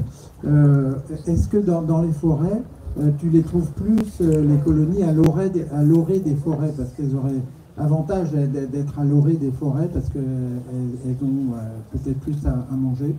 Et puis l'autre, c'est, là vous avez fait cette étude dans les forêts, mais qu'est-ce qu'on sait de la population d'abeilles férales en ville ou dans les campagnes, enfin, voilà, surtout en ville, parce qu'on sait qu'il y en a beaucoup dans la cheminée, sous les toits, oui, et notamment on pensait à Belgrade, la situation de Belgrade. Oui, en effet, merci. Je commence par la deuxième, plus rapide. Il y a aussi Vincent Albouy qui a fait un suivi en Poitou-Charentes sur les colonies plutôt donc férales, qui vivent en milieu agricole ou dans les villages, beaucoup dans les églises, sur les murs des églises. Pour l'instant, côté génétique, il n'y a pas grand-chose. Donc, par contre, lui, il a des données de survie, donc où il montre bien qu'elles arrivent à survivre, ces colonies-là. Voilà, après on n'en connaît pas beaucoup plus. À Belgrade, il n'y a pas de notion de survie, c'est un inventaire en fait. C'est juste un inventaire. Et pour la première question, que je viens d'oublier. L'orée du bois. Oui, d'accord, merci. Donc ouais, la première hypothèse, c'était ça, c'est qu'on aurait dans les lisières forestières, on aurait pu imaginer qu'il y en avait plus, parce que du coup les milieux ouverts favorisent les fleurs, la quantité de fleurs. Et en fait, on trouve quasiment autant, voire plus de colonies en pleine forêt. Mais on est vraiment dans un contexte très particulier, c'est des réserves, souvent sans gestion, où il y a des trouées qui se font, des trouées forestières qui se font par des vieux arbres qui tombent. Donc qui créent des trouées, donc des milieux ouverts avec des ronces et toute une flore qui apparaît spontanément. Donc c'est un petit peu particulier. Je pense que si on se met en pleine forêt gérée avec que des jeunes arbres, il y aura beaucoup moins de fleurs, et donc en effet on peut imaginer qu'il y aura aussi très peu de colonies sauvages parce que peu de fleurs. Merci beaucoup. Bonjour. Du coup, ton plan de protection circulaire sur 5 km, voilà, on se pose la question. Alors nous, on n'a pas beaucoup d'arbres ici, donc j'utilise les qualités humaines en majorité. C'est les colonies sauvages, on a ce suivi depuis 14 ans. Est-ce que cette protection que tu espères avoir sur les forêts pour les colonies sauvages pourrait nous aider et intégrer tout le monde? Mais du coup, c'est plus des arbres, c'est des cheminées, c'est des dolmens. Donc la question, c'est vraiment très particulier le cas de l'île en termes de gestion de l'apiculture, et je pense qu'en effet, ce qu'on proposait là, c'est ce que j'ai oublié de dire, mais Fanny m'a bien rappelé qu'en effet, c'est 5 km, c'est l'apiculture conventionnelle, donc c'est, on va dire, acheter des hybrides, des buckfast, mais il y a un niveau entre deux qui est voilà, l'apiculture un peu plus darwinienne ou avec des génétiques de conservation. Donc là, c'est le cas de l'île, ici. Et celles-là, on peut les inclure à proximité des colonies sauvages. C'est ça qu'on proposait. Le problème est la densité de ruches. Le nerf de la guerre, c'est ça, en fait. C'est la densité de ruches qu'on peut se permettre. Et là, on n'est pas encore en mesure d'émettre des chiffres sur une notion de conservation avec une densité de ruches pour les pollinateurs sauvages autres que Apis. Voilà, donc le cas de l'île, je pense que c'est très particulier par rapport à la pratique de l'apiculture et la génétique, hein, donc Lionel présentera tout ça, mais aussi parce que voilà, la densité de ruches est importante et voilà. Ça, pour l'instant, je n'ai pas de chiffres à proposer, mais ce sera à considérer dans les plans de gestion. Ouais. Okay, thank you. Merci beaucoup. Thanks. Il y a des pollinisateurs et pour aller vers les habitats naturels, donc les végétations et tout. Et c'est cette deuxième partie donc je vais vous présenter parce que la première partie, je ne vais pas pouvoir, je n'ai pas assisté ni mené quoi que ce soit des travaux de thèse de Floriane et c'est bien dommage.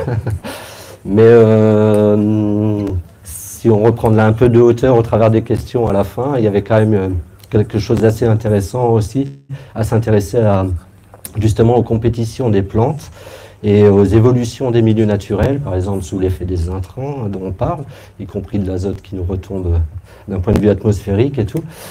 Par exemple, les effets de pression de la part des plantes anémophiles, donc qui n'ont pas besoin d'être pollinisées par des insectes et tout, sur la qualité de la ressource offerte par les plantes entomophiles dans les mêmes habitats. Donc quand on parle d'eutrophisation des milieux, des végétations généralisées dans beaucoup d'habitats, c'était aussi intéressant de mettre ça en perspective, notamment que c'est bon pour le live?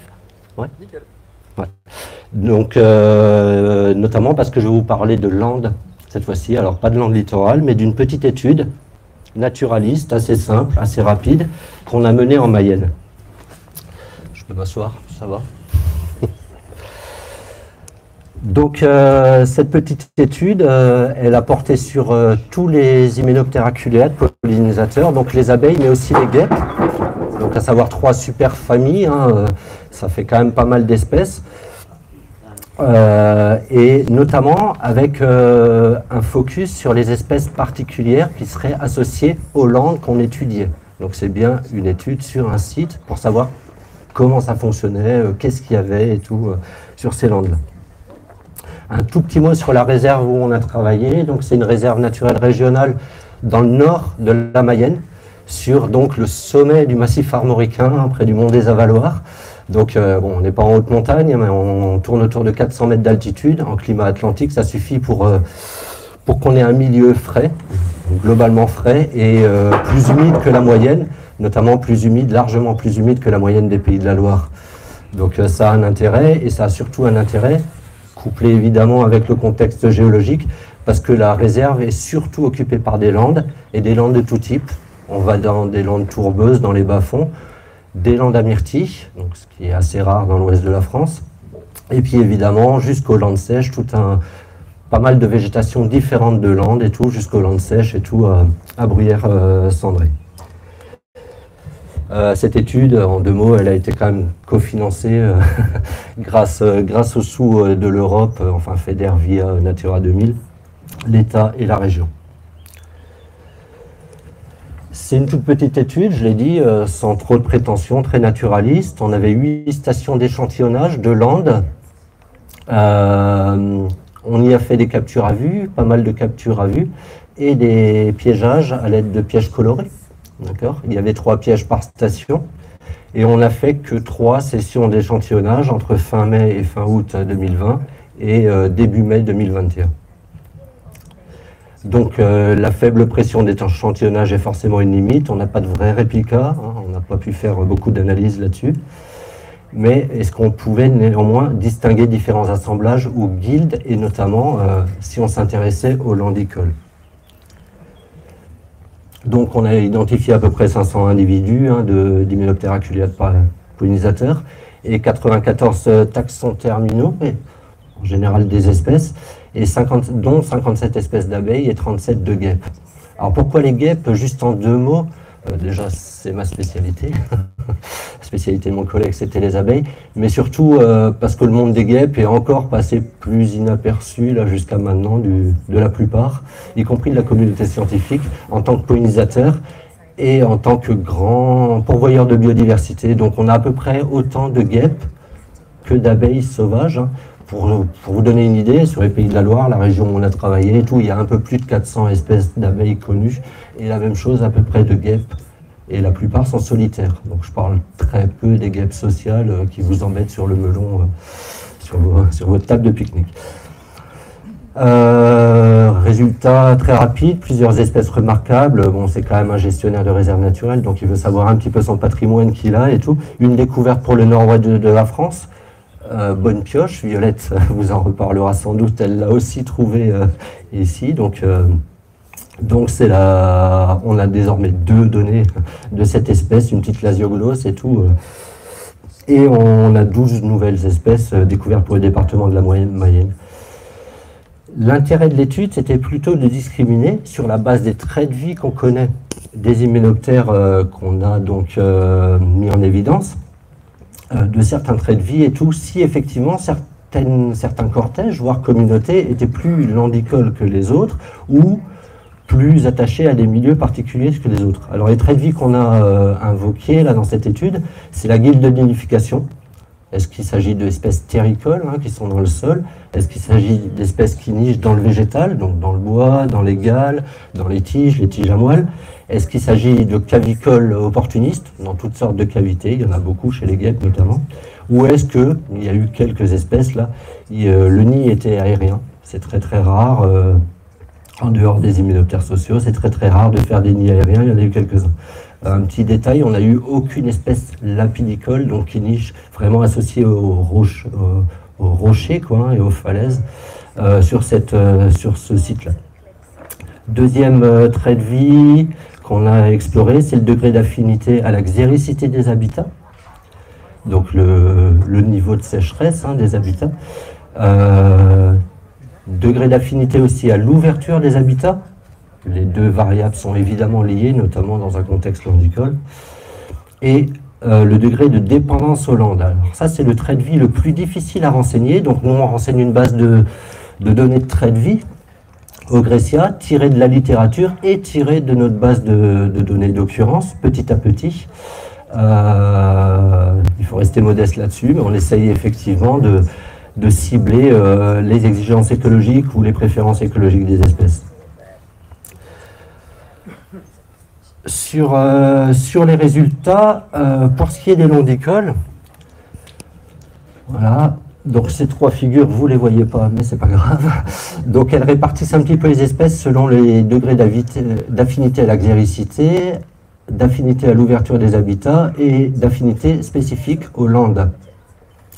On a à peu près moitié-moitié d'espèces qui sont indifférentes à la xéricité des habitats, ou d'espèces qui sont à l'opposé, préférentielles ou voire spécialistes de milieux xériques.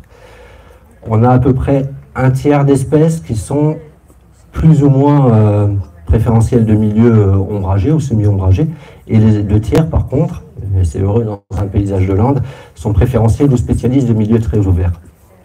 Par contre, quand on s'intéresse aux spécialistes ou aux préférentiels landicoles, pour plusieurs raisons, parce qu'elles butinent spécifiquement une plante landicole, parce que si c'est une guêpe, elle parasite spécifiquement un hôte qui est lui-même landicole, si c'est un phytophage par exemple. On a à peine, mais à peine, un tiers des espèces qui sont soit préférentielles de lande, soit spécialistes de lande. En fait, des spécialistes de lande, on n'en a trouvé que 3 sur ce site-là. 3 abeilles, en l'occurrence, qui butinent que des plantes de lande. Donc une, c'est plutôt la myrtille, donc lande plutôt fermée, enfin semi-fermée, plutôt humide. Les 2 autres s'intéressent aux éricas pour l'une, et puis aux calunes pour les deux. Donc on n'a que 3 spécialistes de lande, mais ça paraît très peu. Il faut savoir que c'est rare les espèces spécialistes déjà. Et puis c'est encore plus rare quand c'est landicole. Donc on ne connaît aucun autre site, à ma connaissance en tout cas, dans tout le massif armoricain, qui a autant d'espèces spécialistes de lande, 3, plus 15% à peu près des espèces qu'on a trouvées, là, sur la petite centaine, là, qui sont préférentielles de lande.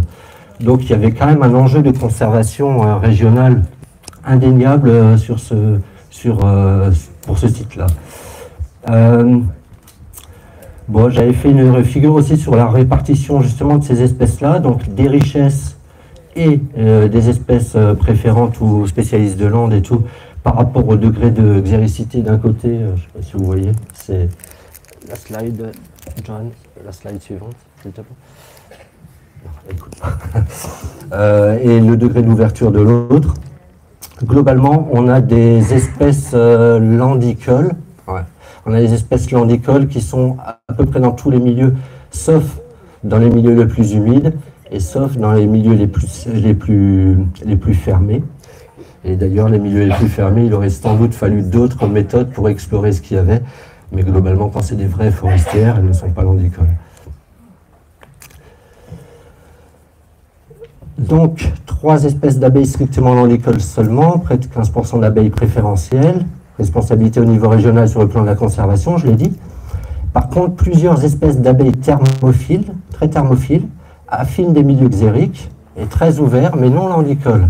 Donc là, c'était plutôt une responsabilité au niveau local, parce que je vous le répète, on est dans un contexte plutôt frais et humide, dans le sommet du massif armoricain, et là on trouve quand même des abeilles de milieux très chauds et secs. Donc au niveau local, il avait tout intérêt à s'intéresser aussi à ces habitats-là. Il y avait une complémentarité flagrante dans les cortèges qu'on a pu mettre en évidence entre les landes jeunes pionnières d'un côté, CF les milieux xériques aussi ouverts, et les landes matures. La perspective du projet LIFE sur cette réserve, ça a été de réouvrir des hectares et des hectares de landes, et de façon assez brutale, hein, par étrépage, souvent dans les réserves, on fait ça sur quelques milliers de mètres carrés sur un hectare. Là, c'est quand même des dizaines d'hectares qui sont concernés et tout. Parce que le LIFE, au départ, visait surtout la nidification de 2 oiseaux qui nichent plutôt dans des landes, on va dire, intermédiaires d'un point de vue de la dynamique et tout, que sont l'engoulevent d'Europe et puis le busard Saint-Martin. Là, on a mis en évidence qu'il fallait quand même conserver absolument une mosaïque de landes plus ou moins ouvertes, plus ou moins fermées, sans oublier au passage les landes très matures, qui paraissent à beaucoup d'écologistes en se disant c'est pas très ouvert. Et, oui, il y a moins de diversité, notamment en floristique, c'est clair, il y a moins de diversité, mais c'est très important aussi pour certaines espèces. Bon, il faudrait aller beaucoup plus loin. Alors, quels paramètres expliquent la distribution locale des espèces landicoles, la structure et dynamique de la végétation, les disponibilités trophiques, la texture des sols, il y a beaucoup de fuisseurs là-dedans, évidemment. Tout ça, ça reste à explorer avec des moyens un petit peu plus précis et tout. Voilà, ça fait l'objet d'un rapport, ça n'a pas été publié, mais ça fait l'objet d'un rapport qui est disponible, si vous me le demandez. Donc vous aurez accès au moins par le net sur le PowerPoint. Donc j'ai remis l'adresse mail, n'hésitez pas à demander si vous avez besoin. Et je vous remercie et puis j'attends vos questions s'il y en a.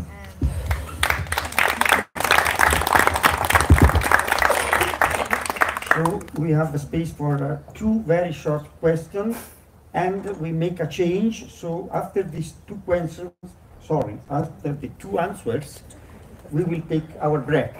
Okay, so there are questions.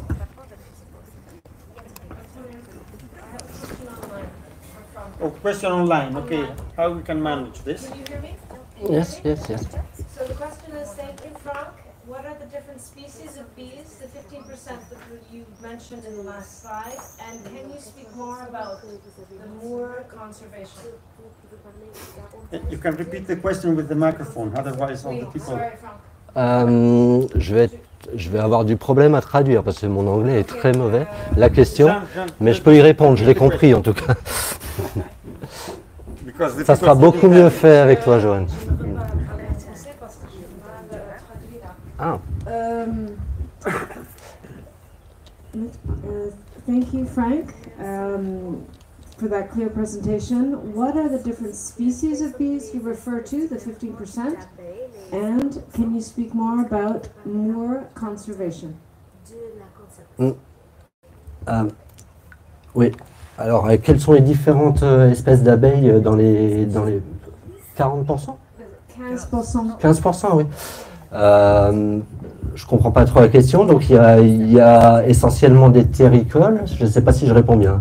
Il y a essentiellement des terricoles, donc beaucoup de lasiogloss quand même.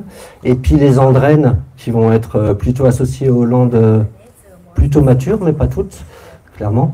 On a Alors, c'est dommage que vous n'ayez pas vu les diapositives, parce que j'avais mis quand même en avant les trois espèces d'abeilles strictement landicoles, donc Coletes succinctus. Donc elle butine effectivement des éricacées. Andrena laponica qui butine de la myrtille essentiellement, notamment sur ce site-là, et Andrena fricipes qui elle aussi s'intéresse aux éricacées. Puis j'avais mis en avant aussi une petite guêpe, Crossocerus exiguus, qui est assez rare, qui demande des sols meubles, très ouverts et tout, dont on connaît assez mal l'écologie, mais qui est parasitoïde de diptères chloropidés. Donc les chloropidés, excusez-moi, mais c'est une des plus de 130 familles de mouches qu'on ait, et c'est des phytophages qui s'intéressent beaucoup aux graminées. D'accord ? Je ne sais pas si j'ai répondu à la première question. Sur la conservation des landes, je serais bien normal de vous parler des landes littorales, parce que, un petit peu à Ouessant, mais ça a été encore mal étudié régionalement d'un point de vue des pollinisateurs. Sur les landes intérieures et notamment les landes sèches, que je connais mieux, je travaille beaucoup en Pays de la Loire, pour les coups, ce qui m'inquiète beaucoup, moi, c'est la dérive qu'on voit sur les végétations de landes, malgré que c'est des milieux qui n'ont jamais été exploités, donc qui n'ont jamais eu d'intrants, mais rien que les précipitations d'azote atmosphérique, par exemple, nous fait voir des dérives de végétation. Voilà, j'ai le privilège de l'âge, donc je connais certains sites de landes où on voit des ronces avancer, des choses comme ça. Sans azote, c'est impossible de faire ça. Et autrefois, ces landes, moyennant une certaine exploitation, parce qu'il s'agit quand même de landes secondaires, donc la dynamique n'est pas arrêtée de la végétation, mais elle est très très lente dans ces landes-là, surtout si on a très peu de sol, squelettique et tout ça. Néanmoins, il y a quelques lignes qui poussent, et autrefois il y avait du pâturage sur ces landes-là. Donc c'est quelque chose que les gestionnaires essayent de remettre. Quand on a des intrants, même si on ne les veut pas, donc c'est des phénomènes plus globaux, hein, des phénomènes qui dépassent totalement le territoire sur lequel peut agir le gestionnaire. C'est bien plus compliqué, il faut beaucoup plus gérer. Si on met du pâturage, il y a quand même aussi des fesses, hein, du bétail, donc ça enrichit aussi par endroits les choses. Ce que je perçois de toute façon, c'est de maintenir, bon, tout le monde le dit hein, quand on étudie, mais notamment à nos échelles, qui peuvent être des échelles très petites, de quelques mètres carrés, d'habitat de nidification, de quelques milliers de mètres carrés pour certaines abeilles ou guère au-delà, 1 hectare on va dire comme échelle d'habitat trophique et tout, c'est vraiment un aspect de mosaïque. Et ce qui m'inquiète aussi, mais ça a tendance à changer, c'est des gestions qui sont plutôt axées sur une seule espèce, des fois un oiseau, qui lui a des territoires beaucoup plus grands et sur lequel on va concevoir, voilà, c'est en plus très pratique parce que ça coïncide avec notre perception humaine à plusieurs hectares et on va percevoir, on va mettre des gestions comme ça qui sont pas forcément très favorables aux hyménoptères. Bon, après le pâturage a l'avantage, s'il est bien mené, s'il est très bien mené, aussi d'aller vers des choses qui ne sont pas homogènes et tout, par rapport à des moyens plus mécaniques de gérer les landes qui peuvent être très homogénéisants par rapport à la végétation, évidemment aux habitats des hyménoptères. Okay, I think so. It's enough, and maybe we can take our break. 10, 15, or 20. So 15 minutes. So what's happened is that a lot of beekeepers are asking to the national park to be able to bring their hives. And moreover, a lot of people that are living in the islands are asking or trying to buy bumblebees in order to pollinate some of the crops that are cultivated within each island. So this is the two big needs that are inside the archipelago. But 3 years ago, there is a new project was born, and our Minister of Transition of Ecological Transition is obliged the National Park to deal with protection and conservation of bees and all the other bees. So the National Park said, okay, what I need to do with these people that are asking to bring honeybees inside the island, as well what I need to do with all those people from the island that are buying bumblebees for pollination purposes. Okay, we can go, yes.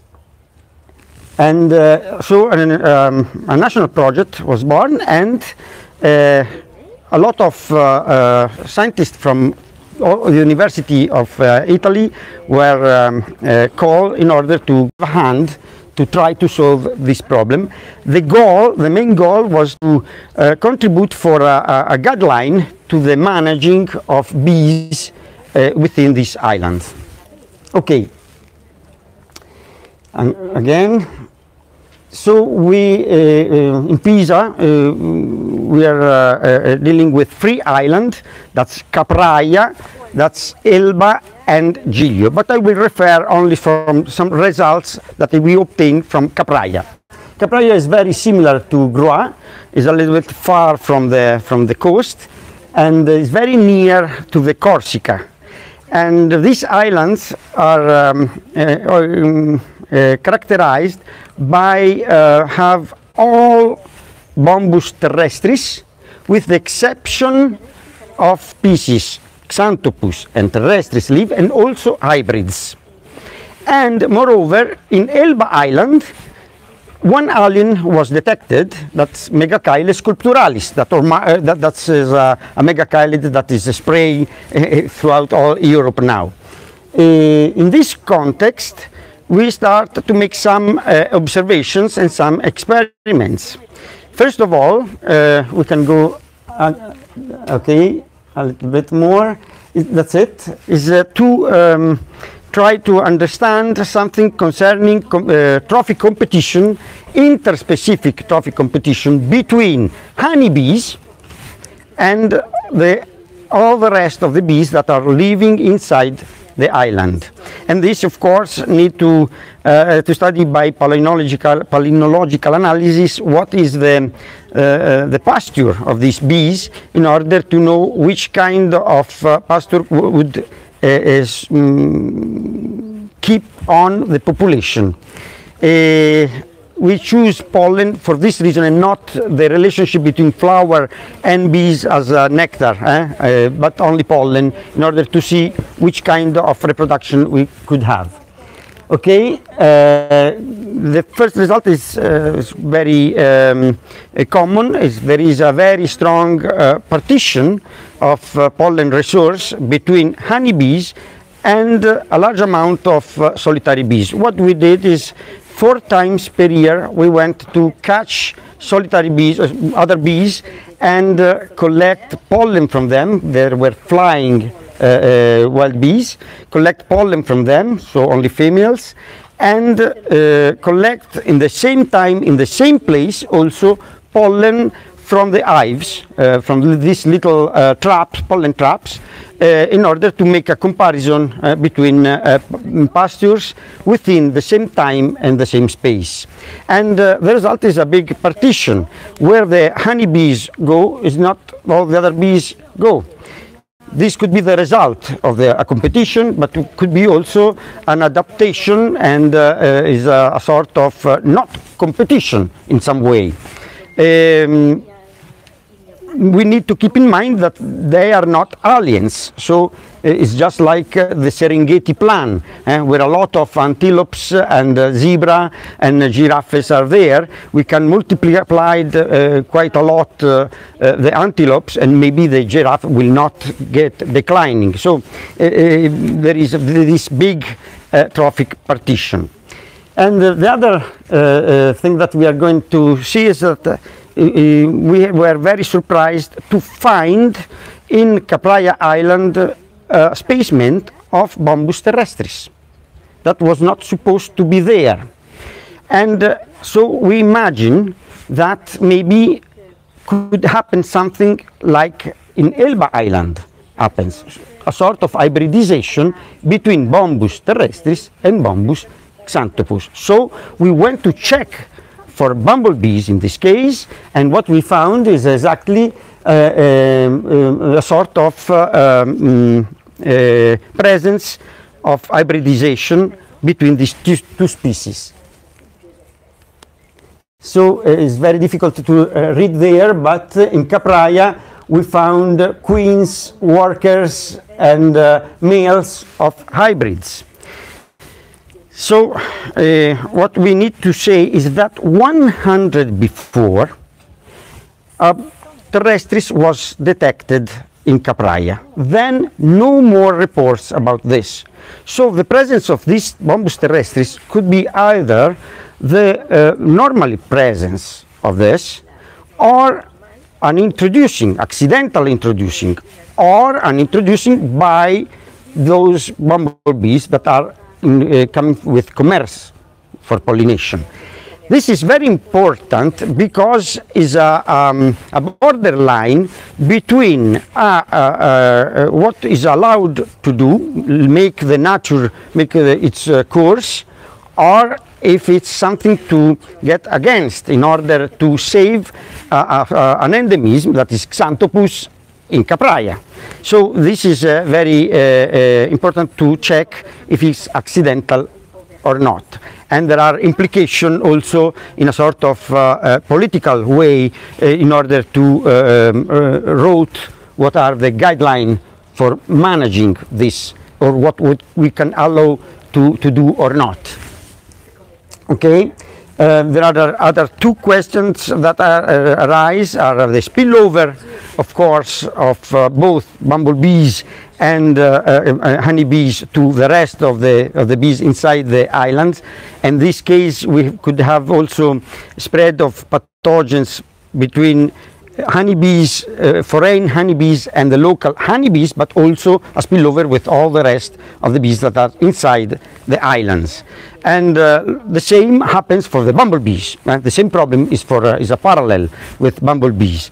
But the same problem is also for all those bee hotels that now everybody are buying and locating in these islands, because it's a sort of attraction for the tourism and so on.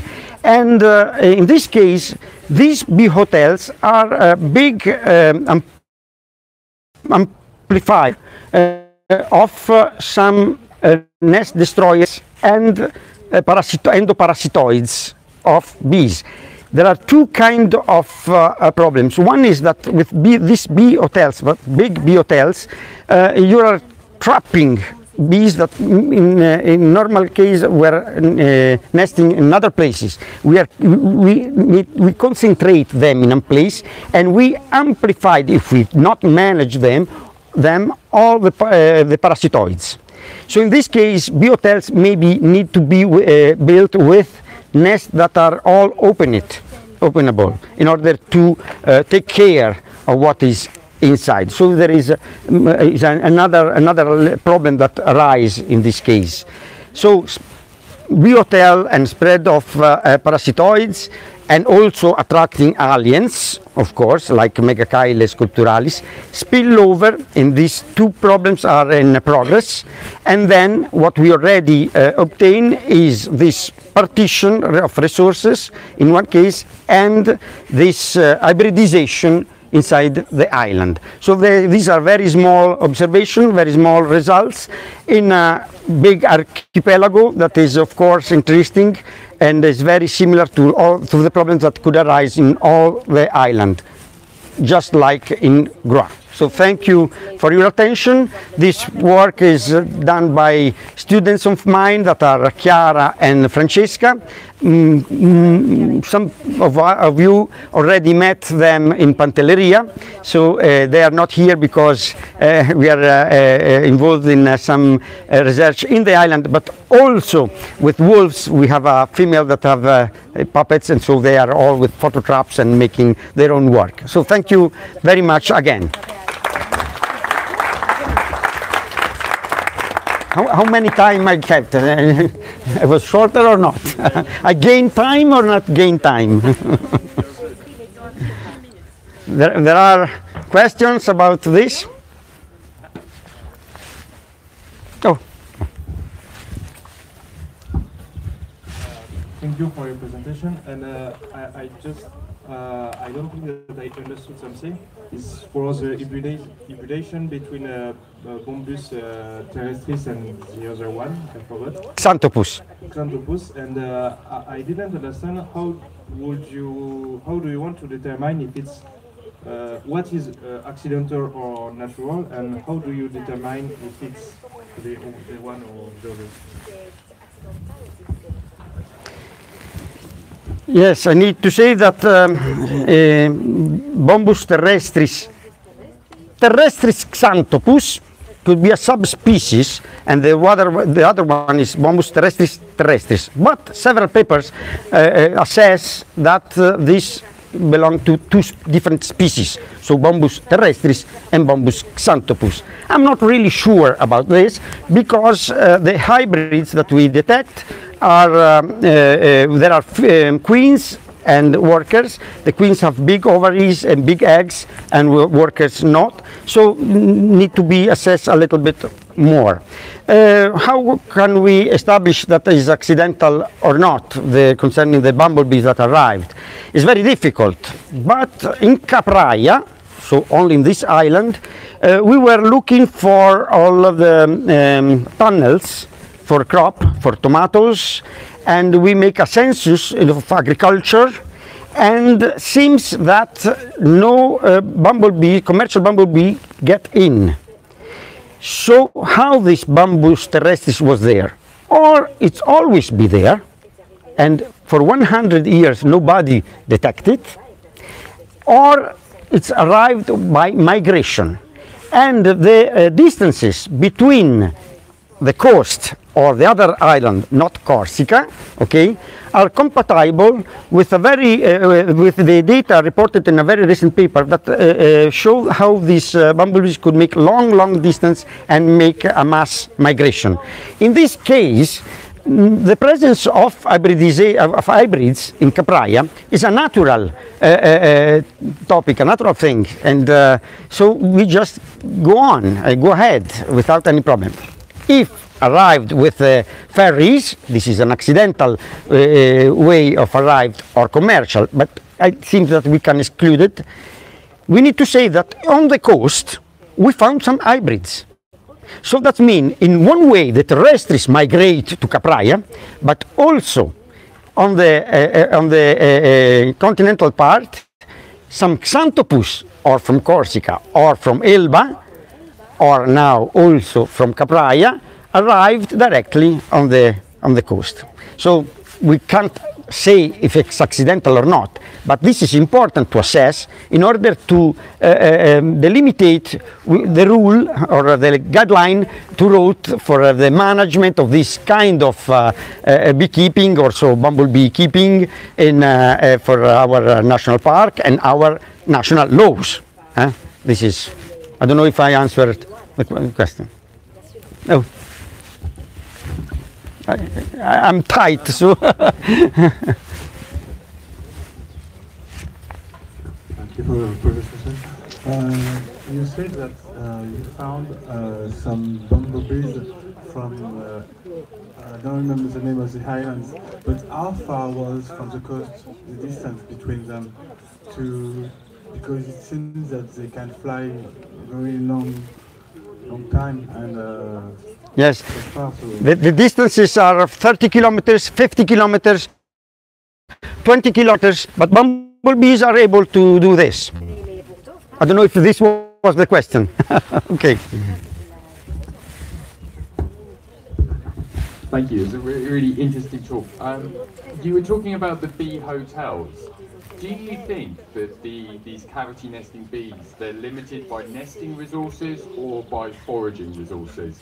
Because presumably if it's a nesting resource issue, even if the parasitism is higher in those areas, it could still be having a beneficial effect on the population, or is it just early days in the research into this? I'm not sure that I got the real the question. You mean is there is availability of good nesting places, so is not so much attractive a biotel? Yeah, in your opinion, do you think it's nesting sites that are stopping the populations increasing, or it's good flower resources in the wider landscape? Depends on how is built the biotel and which is the material that we use. And they could be really attractive, because nesting sites are always one of the limiting factors for a lot of these bees. If you use plastic ones, not very recycled plastic, they will not work. But if you use canes, any kind of canes or other stuff, they are very attractive. But they are closed. So if a trichodes is inside, or an anthrax or a Physocephala vittata is there, you will not check it, and they will make a sort of breakout of population. This is a mess. They can reduce Osmia population, several species of Osmia population, but also Megachile rotundata or Centuncularis, as well as Riades truncorum. About 90% of population just collapse in 2 years with anthrax. There are other questions, so we can go ahead. Thank you.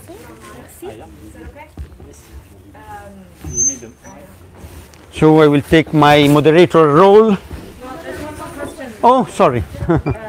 It's coming from online. Yeah. And she says, you mentioned on Monte Cristo there's no managed bees, but are there wild bees?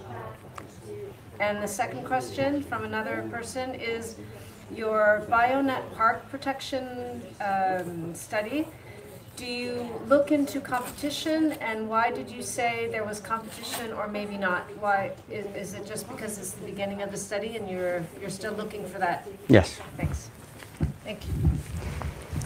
Yes, the second is we are not sure if there is competition or not. It's a very complicated topic. A lot of people are dealing with this, and there is a very clear partition of pollen resource, but we can't exclude that this is the result of competition. More investigation needs on what's happened on the flower or on the trees, because a lot of solitary bees are just like Freddie Mercury. So I want it all, I want it now. They need large amount of pollen per unit of time, so they go on Salix, on Quercus, on Acer. There are not only flowers, but we are always looking to flowers resource, but there is another kind of botanical origin that is a long investigation need to do on this. So I'm not sure. I believe that there is not competition, or that competition is not a limiting factor for population, for the coexistence of honeybees, wild honeybees, as well as managed honeybees. I'm not sure about the threshold of the quantity, but it's not so hard. But this is my opinion. I'm very prudent. We need to make much more investigation. This was the second part of the question, but completely forbidden. So nobody of us went on Monte Cristo, and there are very old papers concerning some monitoring of wild bees, of the census or survey of wild bees, but is not dealing a lot of information. There is not beekeeping, but we don't know if there are honeybees there or and so on. So this is a very interesting island, but it's the only one where we have no data within these 7 islands of the Tuscan archipelago. Okay? Okay. Thank you very much.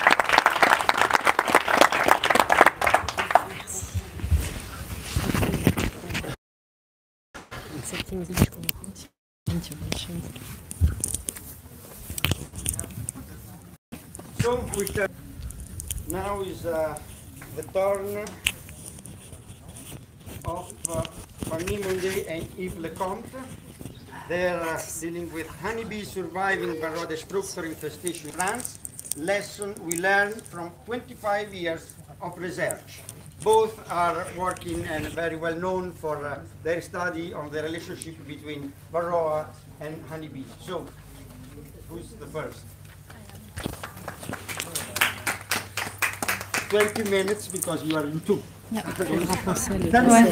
Oui. Bonne présentation. Merci. On s'assoit du coup? Quand tu veux. Ouais.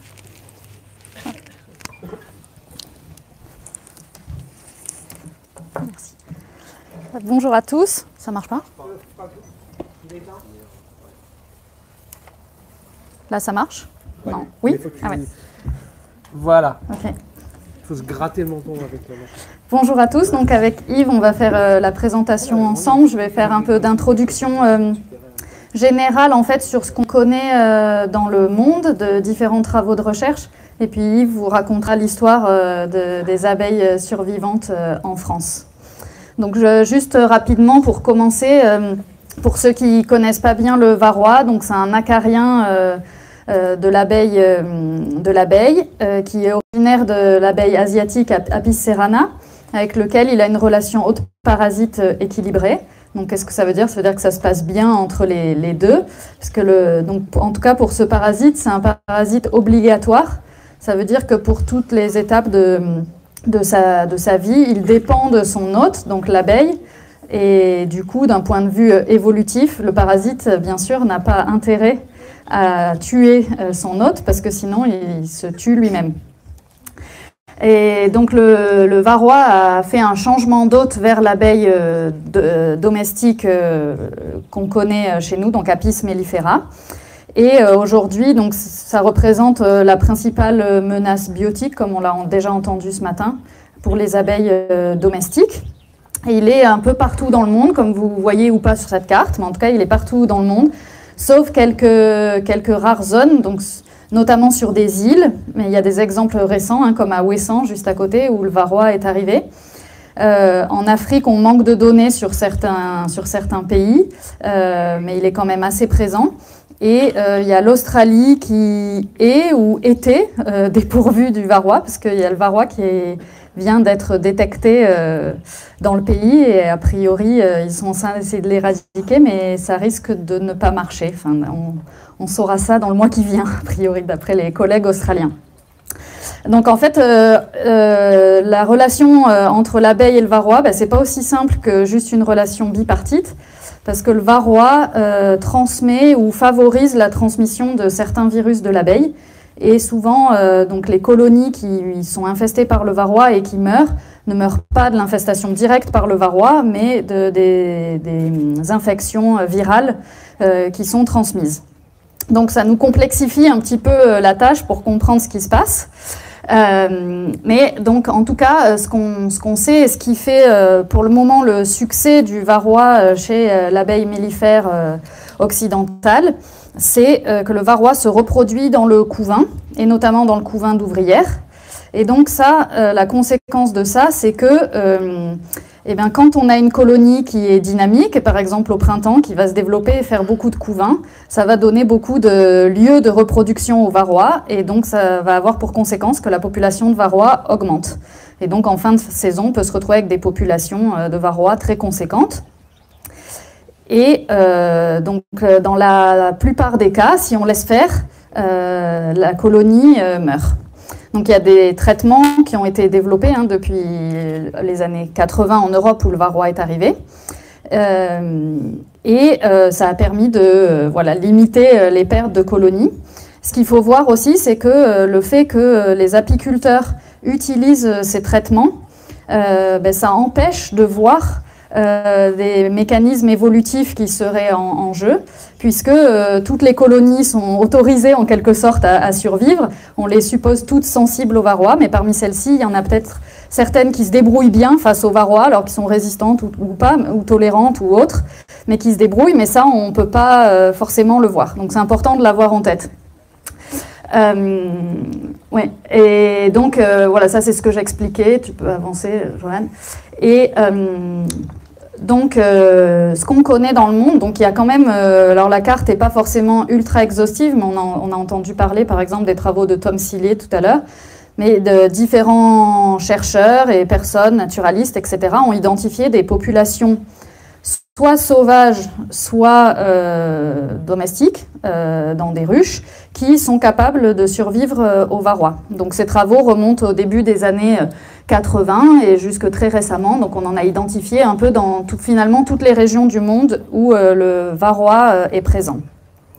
Et donc on s'est intéressé à comprendre comment ces abeilles-là arrivent à se débrouiller face aux varrois.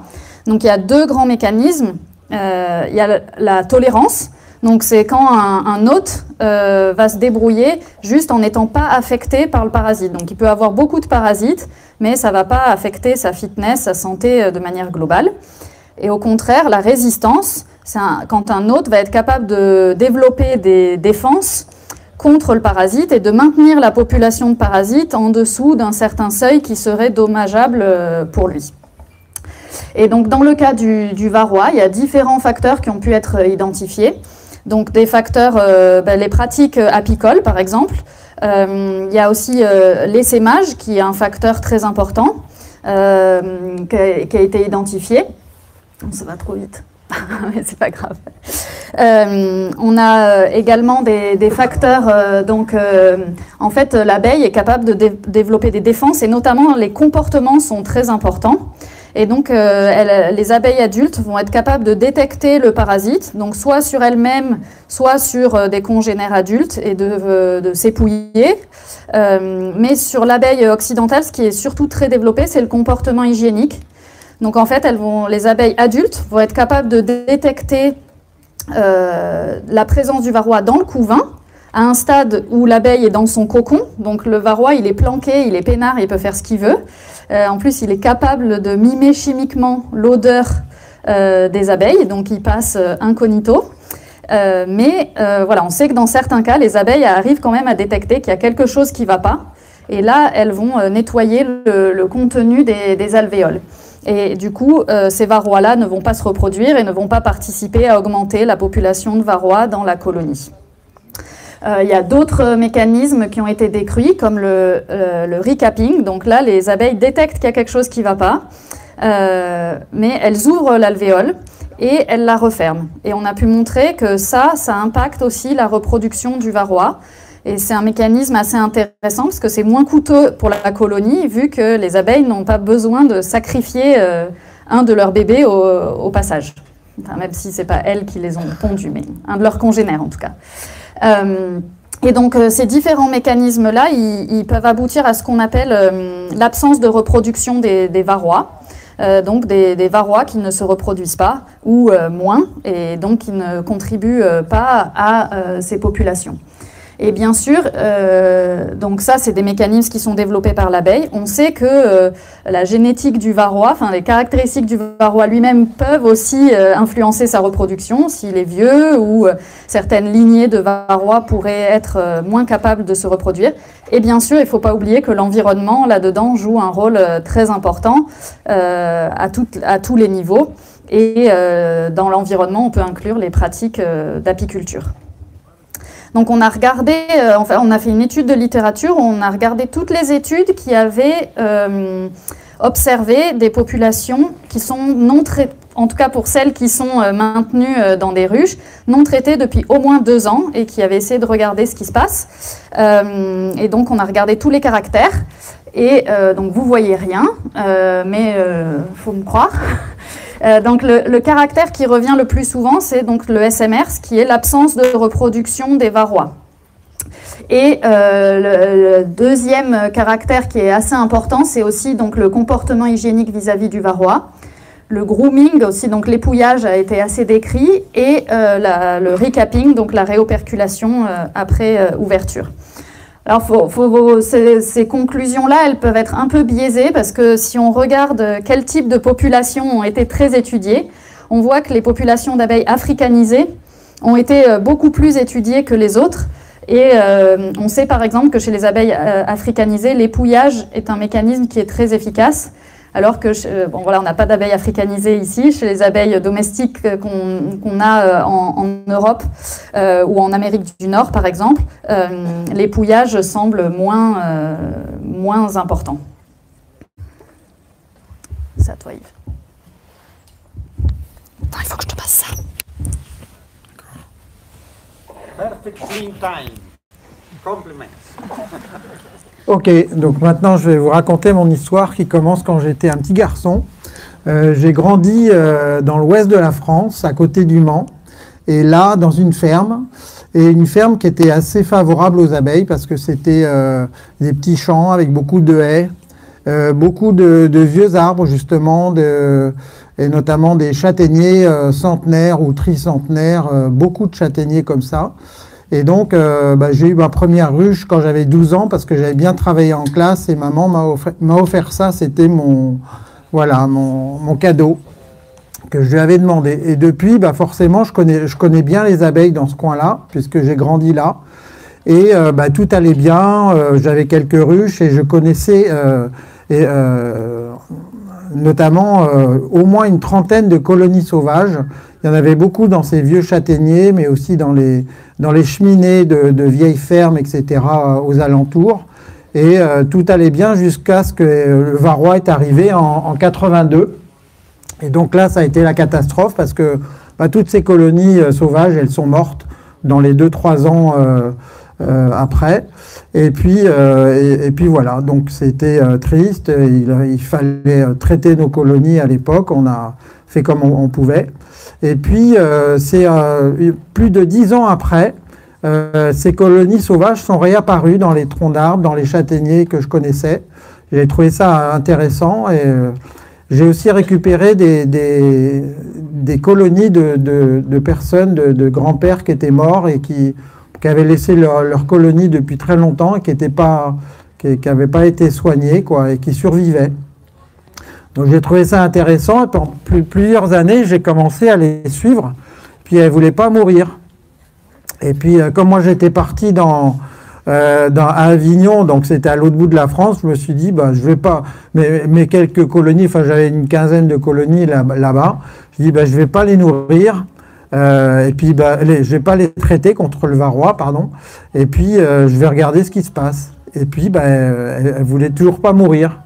Donc du coup, j'en ai parlé aux apiculteurs à l'époque, à la NRCA, et puis ils m'ont dit, mais c'est vraiment intéressant, il faudrait que vous essayiez de faire quelque chose pour voir s'il y a un potentiel de résistance sur ces colonies-là. Et donc c'est ce qu'on a fait, on a eu un petit financement européen pour faire ça, et en fait on a fait comment dirais-je, un survey, ça se dit comment ?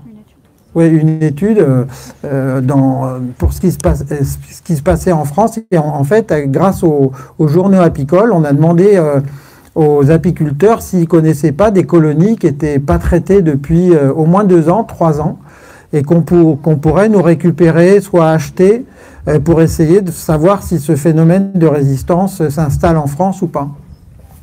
Et alors on a été surpris parce qu'on a eu bien des réponses et on a pu collecter comme ça 70 colonies qui n'avaient pas été traitées au moins pendant 2 ou 3 ans et qui, voilà, donc les colonies qu'on a eues au nord, on les a mis dans 3 ruchers dans l'ouest de la France, dans l'Orne et dans la Sarthe en fait, et puis les colonies qui étaient plutôt, qu'on avait collectées en bas, on les a mis à Avignon parce que c'était plus pratique pour nous.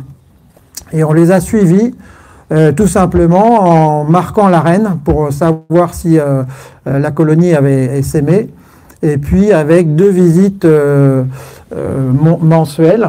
Oui, très bien. Et puis c'est tout. On les a laissés tranquilles, on les a pas traités, voilà, on les a laissés tranquilles. Et puis on a été surpris de voir que ces 70 colonies en moyenne ont survécu pendant pratiquement 7 ans sans aucun traitement. Avec la meilleure, notre mascotte, la 222, que vous voyez ici, là, enfin, je ne sais pas si vous la voyez, avec Didier, notre apiculteur, et donc elle a survécu pendant 15 ans, celle-ci. Donc on était vraiment contents de pouvoir montrer qu'il y avait quelque chose qui se passait, que des colonies pouvaient survivre plus que 2 ou 3 ans sans traitement contre le varroa. Donc pour nous, après, ça a été vraiment un bon sujet pour qu'on puisse essayer de savoir pourquoi ces abeilles meurent. Donc, alors il y avait plusieurs hypothèses. Fanny vous les a données tout à l'heure. Ça peut être soit l'abeille qui devient résistante, soit les virus qui sont associés au varroa qui sont moins virulents pour les abeilles. Ça peut être le varroa qui est devenu plus gentil pour les abeilles, qui les fait moins crever. Ça peut être, c'est ce qui se passe probablement, une coévolution entre au moins ces 3 facteurs-là. Et puis ça peut être aussi parce que les abeilles, on les a pas embêtées, on les a pas embêtées, nos techniques apicoles étaient minimales et ça a peut-être eu un effet aussi. Alors, si on regarde la résistance aux abeilles, donc on a plusieurs facteurs de résistance que vous a expliqué Fanny, et donc on a étudié ces différents facteurs de résistance chez nos abeilles pour savoir si ils intervenaient dans le phénomène de résistance. Voilà, et donc là, vous pouvez à peu près bien voir, on a regardé la durée d'operculation, et ça, a priori, ça n'a aucun effet. C'est pas ça qui explique la résistance. Ensuite, on s'est intéressé au comportement de grooming ou de détection de ces abeilles, de détection du varroa à ces abeilles-là. Donc, on a fait des tests comportementaux et on a fait qui ont montré qu'effectivement, ces abeilles sont plus capables de reconnaître le varroa et de le détruire. Donc, comme on est un peu, même très intéressé dans notre labo sur la communication chimique, on a essayé de voir si ce qui se passait au niveau de la communication chimique, si ces abeilles n'étaient pas bien meilleures que les autres à détecter le varroa, le reconnaître et le détruire. Et donc, on a commencé à faire de la chimie. Encore, voilà, et on a utilisé 2 techniques de chimie pour voir ce que les varroas émettaient comme molécules. Et donc on a identifié un certain nombre de molécules qu'on a testées dans des tests comportementaux très simples qui nous ont permis de démontrer que le varroa émettait au moins 3 molécules qui étaient reconnues par les abeilles. Donc après on a comparé la différence de comment dirais-je, la différence entre les abeilles résistantes et les abeilles non résistantes, sensibles, la différence de reconnaissance chimique. Et donc on s'est aperçu que effectivement ces abeilles étaient capables de reconnaître ces molécules bien mieux que les autres, mais en plus elles avaient des antennes qui répondaient mieux à ces molécules que les autres abeilles. Voilà, alors on a été encore plus loin parce qu'à l'époque, on avait le séquençage du génome, donc on pouvait étudier l'expression des gènes, c'est-à-dire quels gènes s'expriment dans le génome d'une abeille. Donc on a pris des abeilles qui résistaient au varroa, des abeilles qui ne résistaient pas, on a regardé les gènes qui se surexpriment ou se sous-expriment dans les 2 types de génomes, et qu'est-ce qu'on a vu ? Eh bien, on a vu que un certain nombre de gènes qui correspondent à l'olfaction sont surexprimés chez ces abeilles résistantes. Donc, les mécanismes d'olfaction et de reconnaissance par l'écologie chimique, en fait, la communication chimique, semblent vraiment très importants dans ces mécanismes de résistance. Voilà, alors on a aussi regardé l'essaimage. Donc ces abeilles essaiment, pas plus que des abeilles sensibles, on les a mis à peu près dans les mêmes ruchers, on a regardé l'essaimage, et puis elles essaiment, oui, elles essaiment à peu près la moitié en moyenne par an. Donc ça peut aussi expliquer en partie la résistance de ces abeilles-là. avec Ingemar Friis en Suède, qui lui aussi a des abeilles résistantes.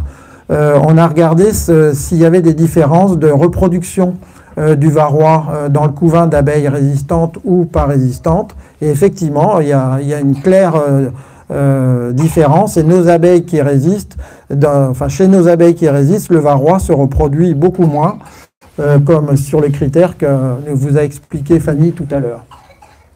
Voilà, on a regardé le comportement hygiénique au varroa et on a constaté qu'elles le font. Et, elles aussi uncap, ça veut dire des opercules et puis réopercules aussi plus que les autres. Donc voilà, elles sont bonnes pour pas mal de trucs. Alors ça c'est marrant, ça va peut-être vous faire vous amuser. Plus que ce que je viens de vous raconter, c'est qu'on a mis dans le même rucher des abeilles résistantes et des abeilles sensibles. Et puis on a regardé la propolis qu'allait chercher les deux types d'abeilles. Et avec un chercheur qui est spécialiste de la propolis, eh bien on a montré que les abeilles résistantes, elles vont chercher de la propolis dans laquelle il y a plus de caféates. Et le caféate, ou les caféates, parce que c'est plusieurs types de molécules, eh bien, c'est bon pour la colonie pour lutter contre les loques et les virus. Donc en fait, ces colonies, elles vont à la pharmacie plus facilement que les autres, quoi. Voilà. Alors ensuite, on a regardé les virus. Mais les virus, dans les deux types de populations sensibles et résistantes, on n'a pas vu vraiment de différence. On a été un petit peu plus loin aussi dans les virus et on a montré que en fait il y avait deux types de virus qui se recombinaient, donc le DWV et le VDV. Et donc chez nos abeilles résistantes, il y a des recombinants et il y a jusqu'à trois recombinaisons. Vous voyez, donc ça recombine bien. Et voilà, maintenant l'hypothèse, c'est que peut-être ces recombinants, ils sont moins virulents, ou peut-être plus, on ne sait pas, pour les abeilles que d'autres. Et donc ça, il faut qu'on le teste. Voilà. Ensuite, on a regardé si nos varrois, ils n'étaient pas différents dans les populations résistantes par rapport aux populations sensibles. Et on a vu effectivement une ébauche de différenciation génétique que vous pourrez peut-être voir là. Voilà, vous voyez, en utilisant des microsatellites, des marqueurs génétiques, on voit que les deux types de populations de varroa sont pas tout à fait les mêmes. Alors là, c'est comme les virus. Est-ce que ces populations sont plus ou moins virulentes pour les abeilles? On ne sait pas, mais en tout cas, c'est une piste à explorer. Et ça montre de toute façon, ce que je vous disais au début, c'est que tout coévolue et tout change. Hein, aujourd'hui, on a une abeille, même sur l'île de Groix, hein, aujourd'hui, les abeilles que vous avez, l'année prochaine, ça ne sera pas les mêmes parce qu'ils auront trouvé d'autres combinaisons génétiques, d'autres mâles pour se féconder, etc. Les varrois, c'est pareil, tout évolue, rien n'est figé. Ça, c'est important à comprendre. Voilà, donc on est content parce qu'on a constaté qu'en France, il y avait au moins ces populations d'abeilles, Groix, etc., qui survivent au varroa. Donc c'est un gros espoir hein, pour l'abeille, pas seulement pour les apiculteurs, mais pour les abeilles mellifères en général, notamment pour les essaims sauvages, parce qu'il y a probablement des endroits en France où il y a moins d'apiculteurs, donc moins de ruches. Et donc, les essaims sauvages, s'ils colonisent ces endroits-là, ils vont faire leur job de pollinisation et c'est très bien. Et puis, on n'est pas les seuls, c'est ce que Fanny vous disait, il y a maintenant plein d'exemples de populations qui survivent au varroa, de populations d'abeilles mellifères. Et notamment, la grande gagnante, c'est l'abeille africanisée, qui a envahi tout le continent américain, enfin une grande partie du continent américain, et qui vit avec varroa sans aucun problème, et ils font du miel, et tout va bien pour eux. Ok, ensuite, alors après, il faut s'intéresser aussi de savoir si les mécanismes sont les mêmes dans les différentes populations d'abeilles résistantes, probablement pas. Donc ça, c'est aussi des sujets qui nous intéressent à développer. Ok. Ah oui, aussi, je voulais vous dire, à Puerto Rico, dans l'île, ils ont des abeilles africanisées, mais qui sont gentilles. Elles ne sont pas du tout agressives comme leurs cousines d'Amérique. Et donc, elles sont aussi résistantes aux varroa. Donc, ils sont très contents sur cette... voilà. Donc, alors, si on regarde qu'est-ce qui peut être intéressant pour les apiculteurs à sélectionner, eh bien, on pense que le caractère hygiénique des abeilles aux varroa est vraiment un caractère vraiment très intéressant à sélectionner. Le problème, c'est que c'est pratiquement impossible que les apiculteurs puissent faire ça, parce que ça demande beaucoup de temps d'observation, de désoperculer beaucoup de cellules pour voir si les abeilles se reproduisent ou pas. Et donc ça, c'est très coûteux en temps et les apiculteurs ne peuvent pas le faire. Donc là, nous, on propose deux approches. La première, c'est d'identifier les composés qui sont spécifiques de la cellule infestée. Et puis, donc c'est ce qu'on a fait, c'est ce que Fanny a fait. Et donc, elle a identifié un certain nombre de composants. Et ces composants, ils sont chimiques, donc, donc elle les a identifiés. Et puis avec une petite, remarque, tu aurais pu expliquer ça, hein. Avec une petite aiguille, elle a injecté ça derrière l'opercule et elle a montré qu'avec 6 molécules qu'elle a identifiées, les abeilles désoperculent exactement comme si c'était une cellule infestée. Donc, et alors ensuite, le deuxième chose majeure qu'elle a montré, c'est que les colonies qui sont bonnes pour ce comportement hygiénique, eh bien, elles sont aussi les meilleures pour le comportement avec les molécules. Hein, c'est bien ça. Et donc, c'est bien, très bien corrélé. Donc, ça montre que c'est vraiment quelque chose qui pourrait être utilisé pour les apiculteurs. Par exemple, avec un spray sur du couvain operculé. Puis, on regarderait au bout de 6 heures si elles ont enlevé l'opercule. Et puis, comme ça, on pourrait dire, bah oui, celle-là, on la garde pour la sélection de l'année prochaine. Voilà. Et puis, l'autre possibilité qu'on peut faire, c'est de trouver des marqueurs génétiques. C'est-à-dire, on va regarder dans les populations qui développent ce comportement hygiénique versus des populations d'abeilles qui ne le font pas, s'il y a des marqueurs génétiques dans leur génome qu'on puisse utiliser en apiculture. Et donc, il y a plusieurs équipes qui le font actuellement. Et donc, l'idée, c'est que les apiculteurs, ils nous fileraient quelques abeilles de leur colonie, et nous, on regarderait si les abeilles ont ces marqueurs-là. Et s'ils ont les marqueurs, on pourra leur dire, ouais, celle-là, elle est bonne, tu peux utiliser pour faire des reines ou pour faire, voilà, pour l'année prochaine. Voilà, donc en conclusion, voilà, ce qu'il faut dire, c'est bravo à l'abeille Apis cerana, parce qu'elle est résistante depuis très longtemps aux varroa. Bravo à ces abeilles Apis mellifera qui commencent à vraiment de plus en plus résister aux varroa. Je ne sais pas s'il faut féliciter les chercheurs qui travaillent sur ce sujet depuis maintenant 30 ans ou 40 ans, parce qu'il y a énormément de publications qui sont sorties, et puis en fait c'est l'abeille elle seule qui nous fait peut-être un petit bras d'honneur en disant mais on n'avait pas besoin de vous. Voilà, bon, c'est comme ça que ça se passe. Et puis, qu'est-ce que je voulais dire après, s'il te plaît? Oh, oh. Voilà, oui, alors bravo à ces abeilles qui résident dans l'ouest de la France. Et puis ensuite, qu'est-ce que j'avais mis? Et merci de votre attention. Voilà.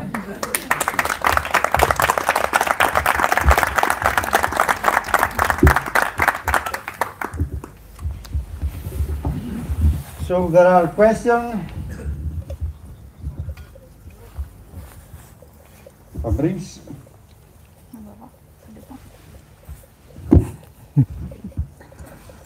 Merci beaucoup. J'ai une question, c'est plus pour Yves, sur les sites, les ruchers en France où les colonies sans traitement ont survécu jusqu'à 15 ans.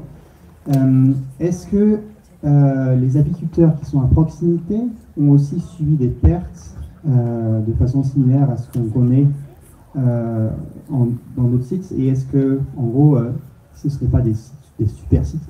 Et les sites en termes de ressources florales qui sont très favorables et qui pourraient expliquer pourquoi vos colonies survivent aussi. Oui, alors dans la Sarthe, dans le nord, c'était l'Orne et la Sarthe. Et c'était des sites qui, effectivement, il y a très peu de pesticides. C'est, comme je l'expliquais, c'est du bocage. Donc, c'est des très bons endroits pour les abeilles. Donc, je pense que ça compte. Il y a des apiculteurs autour. Bon, mais eux, s'ils ne traitaient pas, ils perdaient leur colonie. Donc, ça doit être sans doute des micro-populations. Et pour celles qu'on a amenées à Avignon, il y avait vraiment plein de colonies autour. Et donc, voilà. Et pourtant, la meilleure, là, celle qui a vécu 15 ans, pardon, c'était une population d'évris, en fait, qu'on avait amené à Avignon, tu vois. Donc, même le décalage de biotope n'a pas eu raison d'elle, quoi. Donc, alors pourquoi tant d'années dans un environnement où il y a vraiment, tu sais, à Avignon, chez nous, il y a plein d'apiculteurs, quoi. Et c'est des professionnels qui souvent utilisent les buckfast, etc. Voilà, ça reste encore un mystère. Juste pour compléter, c'est sûr que l'environnement, il joue un rôle super important. Avec Yves, on a participé à une étude récemment où en fait, les différentes personnes, donc des Français, des Suédois et des Norvégiens, ont fait des rennes à partir de leur population qui survivait et on se les a échangées. Et il y en a qui sont allés aussi en Suisse et en Allemagne. Et on a regardé plein de choses, mais en premier lieu, est-ce que ça se passait bien pour ces colonies qui du coup n'étaient pas traitées? Et ça s'est pas très bien passé quand elles n'étaient pas chez elles. Bon là, pour le coup, le déménagement était quand même assez violent. Mais... Donc il faut qu'elles soient dans leur environnement pour... Donc il y a une interaction environnement-résistance forte, quoi.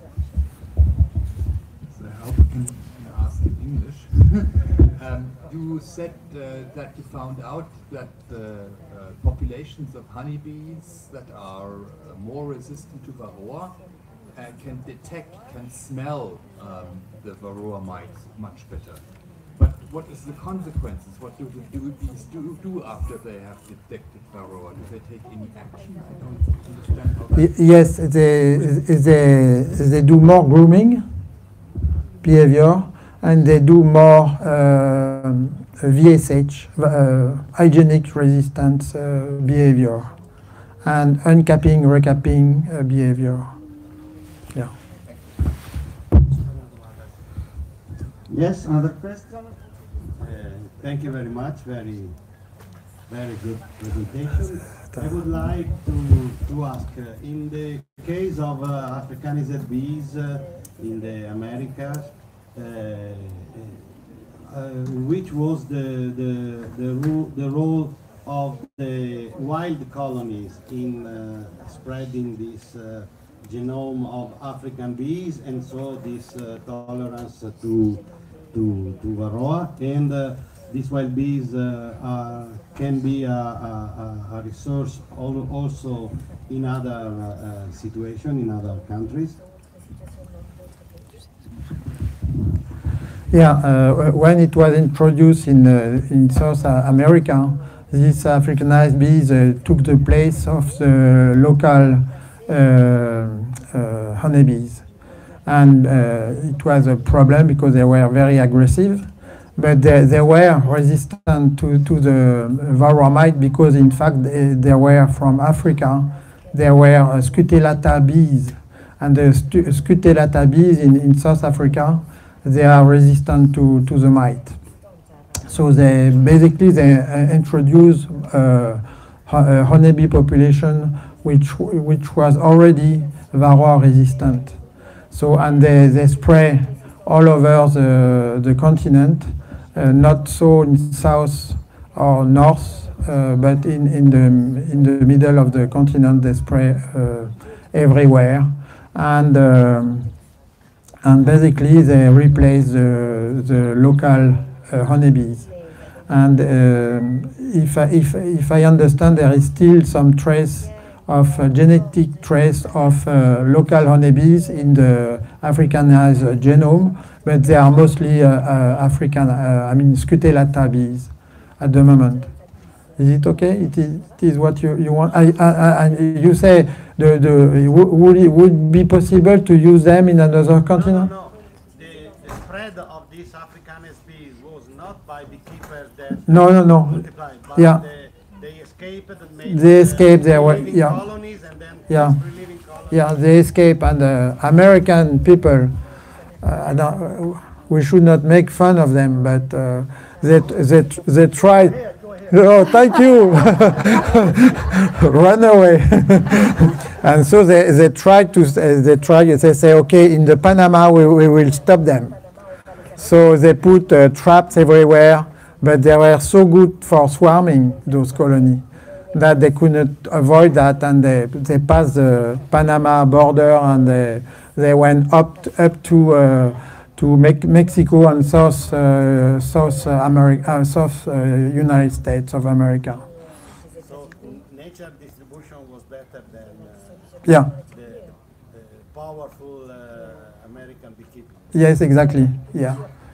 And even the beekeepers, they tried to kill those bees, which were quite aggressive, but they couldn't do that. Yeah. Bonjour. Bonjour.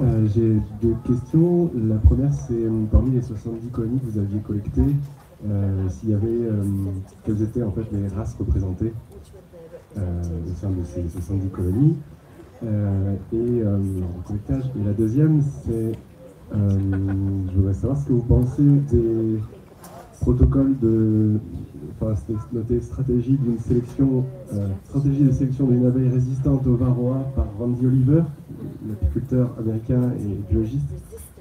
Et si, par exemple, il serait pertinent d'imaginer une telle stratégie de sélection qui serait adaptée à l'île d'Ouessant, où actuellement il y a peu de colonies sauvages finalement, et du coup le varroa qui est... D'accord. Donc la première question, les 70 colonies, elles venaient d'à peu près partout en France, et on ne les a pas génotypées à l'époque parce que ça coûtait très cher et puis on n'avait pas forcément les outils. Mais si on les regardait, elles étaient, je dirais, plutôt noires en majorité, plutôt noires, mais juste à l'œil, donc ce qui ne veut pas dire forcément grand-chose. Par contre, à la fin, celles de la Sarthe, on les a génotypées. Et donc, elles sont noires entre 75 et 80%. Voilà. Et puis, pour la deuxième question, oui, les travaux de Randy Oliver. Oui, je pense que lui, il a une approche qui est vraiment intéressante. Mais je ne suis pas sûr que vous ayez besoin de cette approche ici, sur l'île. Puisque vous avez de toute façon des abeilles qui résistent au varroa. Ah, de Ouessant. Ah oui.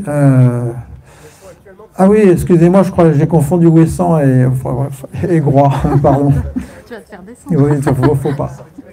Ah oui, oui, alors oui, c'est peut-être une approche à voir, mais bon, je ne connais pas la situation de Ouessant précisément.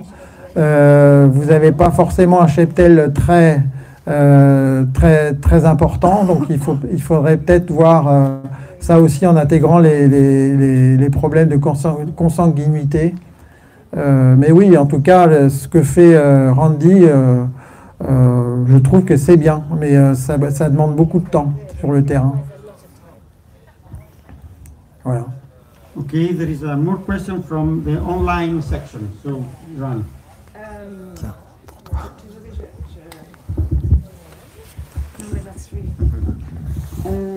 Thank you, Dr. Leconte and Dr. Mondet. It was a very interesting presentation. You mentioned different types of behaviors like VHS, grooming, and recapping. These are individual behaviors, and and you also mentioned about how we can select for these behaviors. You also mentioned, Dr. Leconte, that the environment plays a role in these relationships. Now the question is, do you think we can isolate for one behavior to promote the better survival of these colonies? And how would we do that, and do you think this would be difficult? Je peux parler bâton rouge. So, faut que je réponde en quelle langue là? En anglais ou?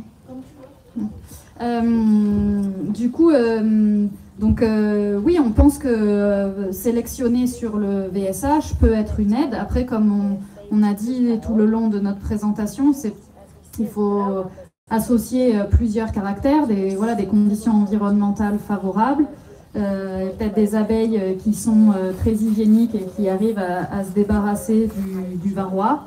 Mais c'est sûr qu'il y a plusieurs facteurs qui rentrent en jeu. Donc l'action sur le VSH, c'est un des paramètres.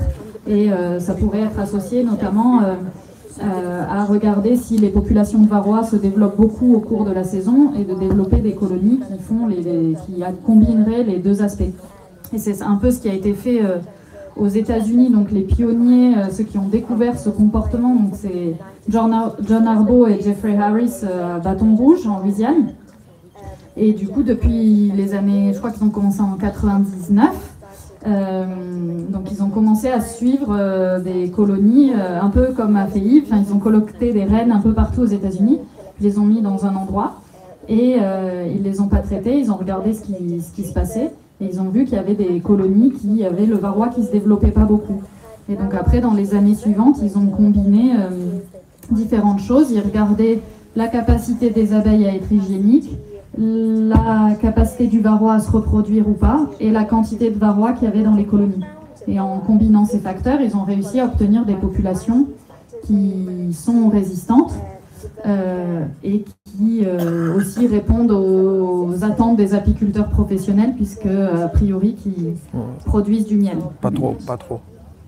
Les pollines. Ah oui, les pollines, oui, d'accord. Okay.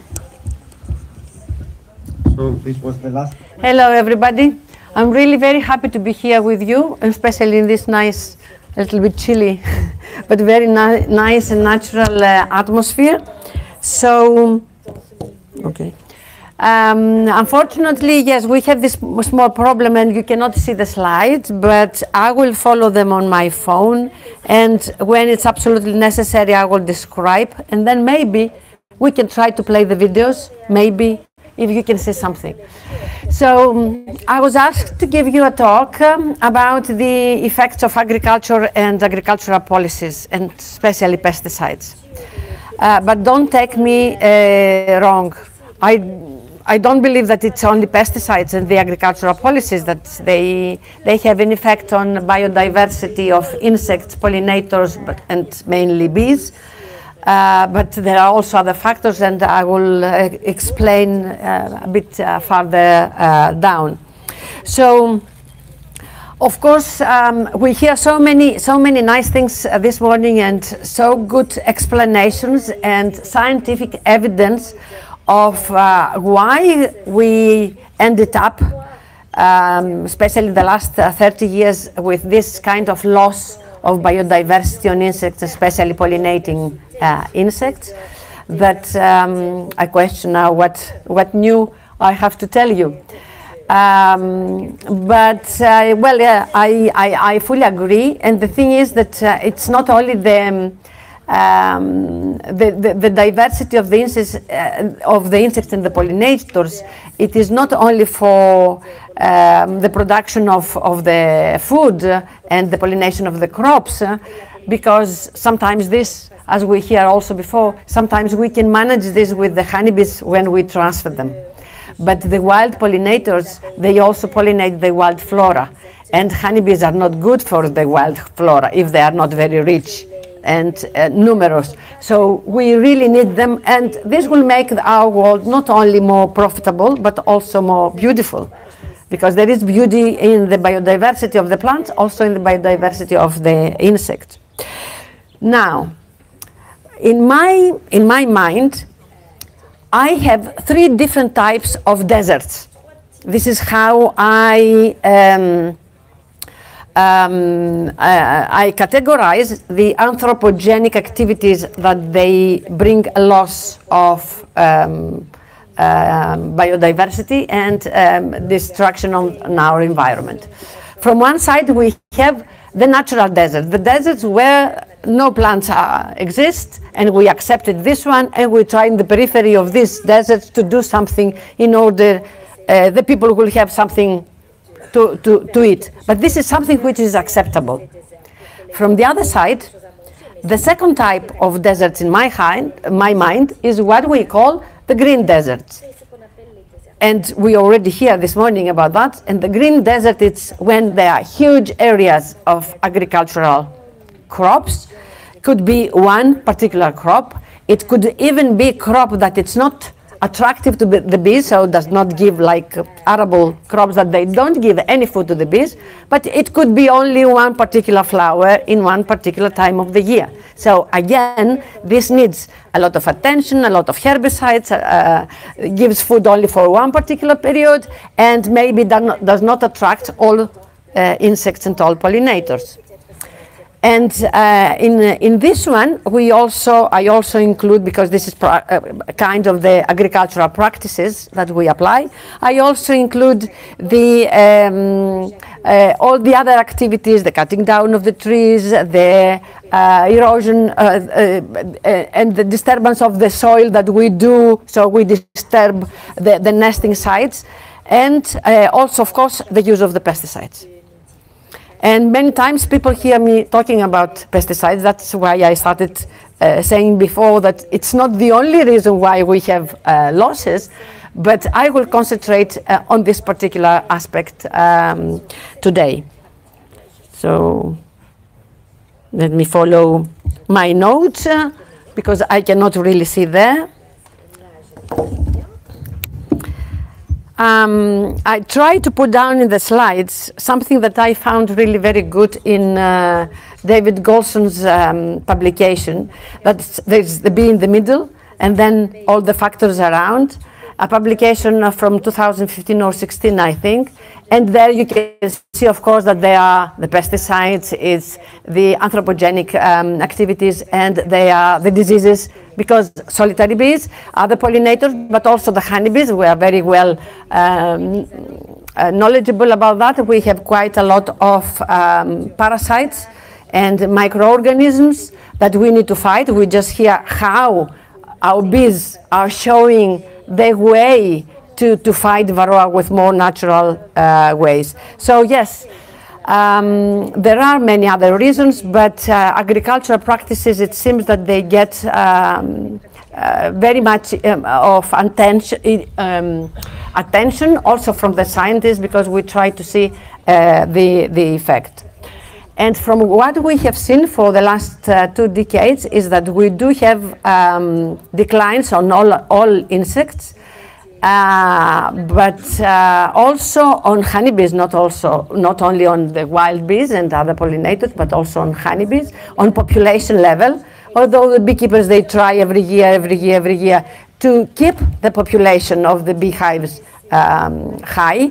There is an increase in beehive population, in the number of beehives in almost all the countries, and this is maybe one way that the economic crisis helps the people, because this is their way to earn more, but also maybe because there is a pollination demand. But also we do have biodiversity loss of the honeybees. And you can find some interesting information on that on a book that we wrote, a chapter, Phylogenetic of Bees, a few years ago. So it's not only population loss, but it's also biodiversity loss of honeybees. And because unfortunately for you, I'm working only with honeybees, I will concentrate a little bit on them, and I will use them as a model to tell you what we do and in which directions we analyze the effect of the pesticides.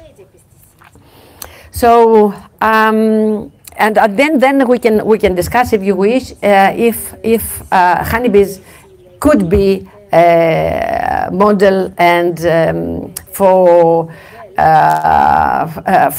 having decisions about the other bees or not.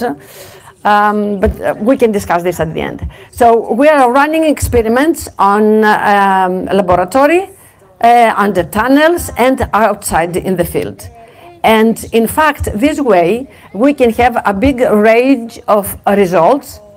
And the reason why I'm giving a little bit of more importance on this is because many of these tests that we use in our research, they are not yet adopted as from regulatory point of view. They are not adopted to be used for risk assessment in order to get decisions when we have homologation of the pesticides. Okay? So if we start, for example, looking into the heart of the bee, that we will see the video at the end, the heart of the bees, or at least from the honeybees, it's a longitudinal organ running at the back of their abdomen. I'm looking on my upper back, but this is on the abdomen. And it's really very sensitive, and it shows that their heart, it's 10 times more sensitive from other insects when we apply the same doses of the insecticides. And then what is happening with the heart of the bees is that when you apply, especially this kind of neonicotinoids that we all know that they have been abandoned, stopped for big cultivations, then the heart goes very quickly and then stops. It accelerates in the beginning and then it stops. The same similar thing we find when we looked into the respiratory rhythm. The normal respiration goes like something like, I will try to mimic it.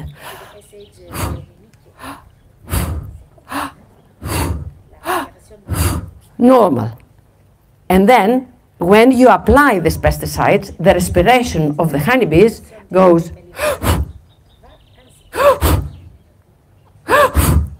it's very acute, and then there is a bigger pulse. So immediately the insect very quickly has a problem. It's like it is an asthma, a person who has an asthma, but you ask this person to run to the Olympics, because this is what we demand from our bees.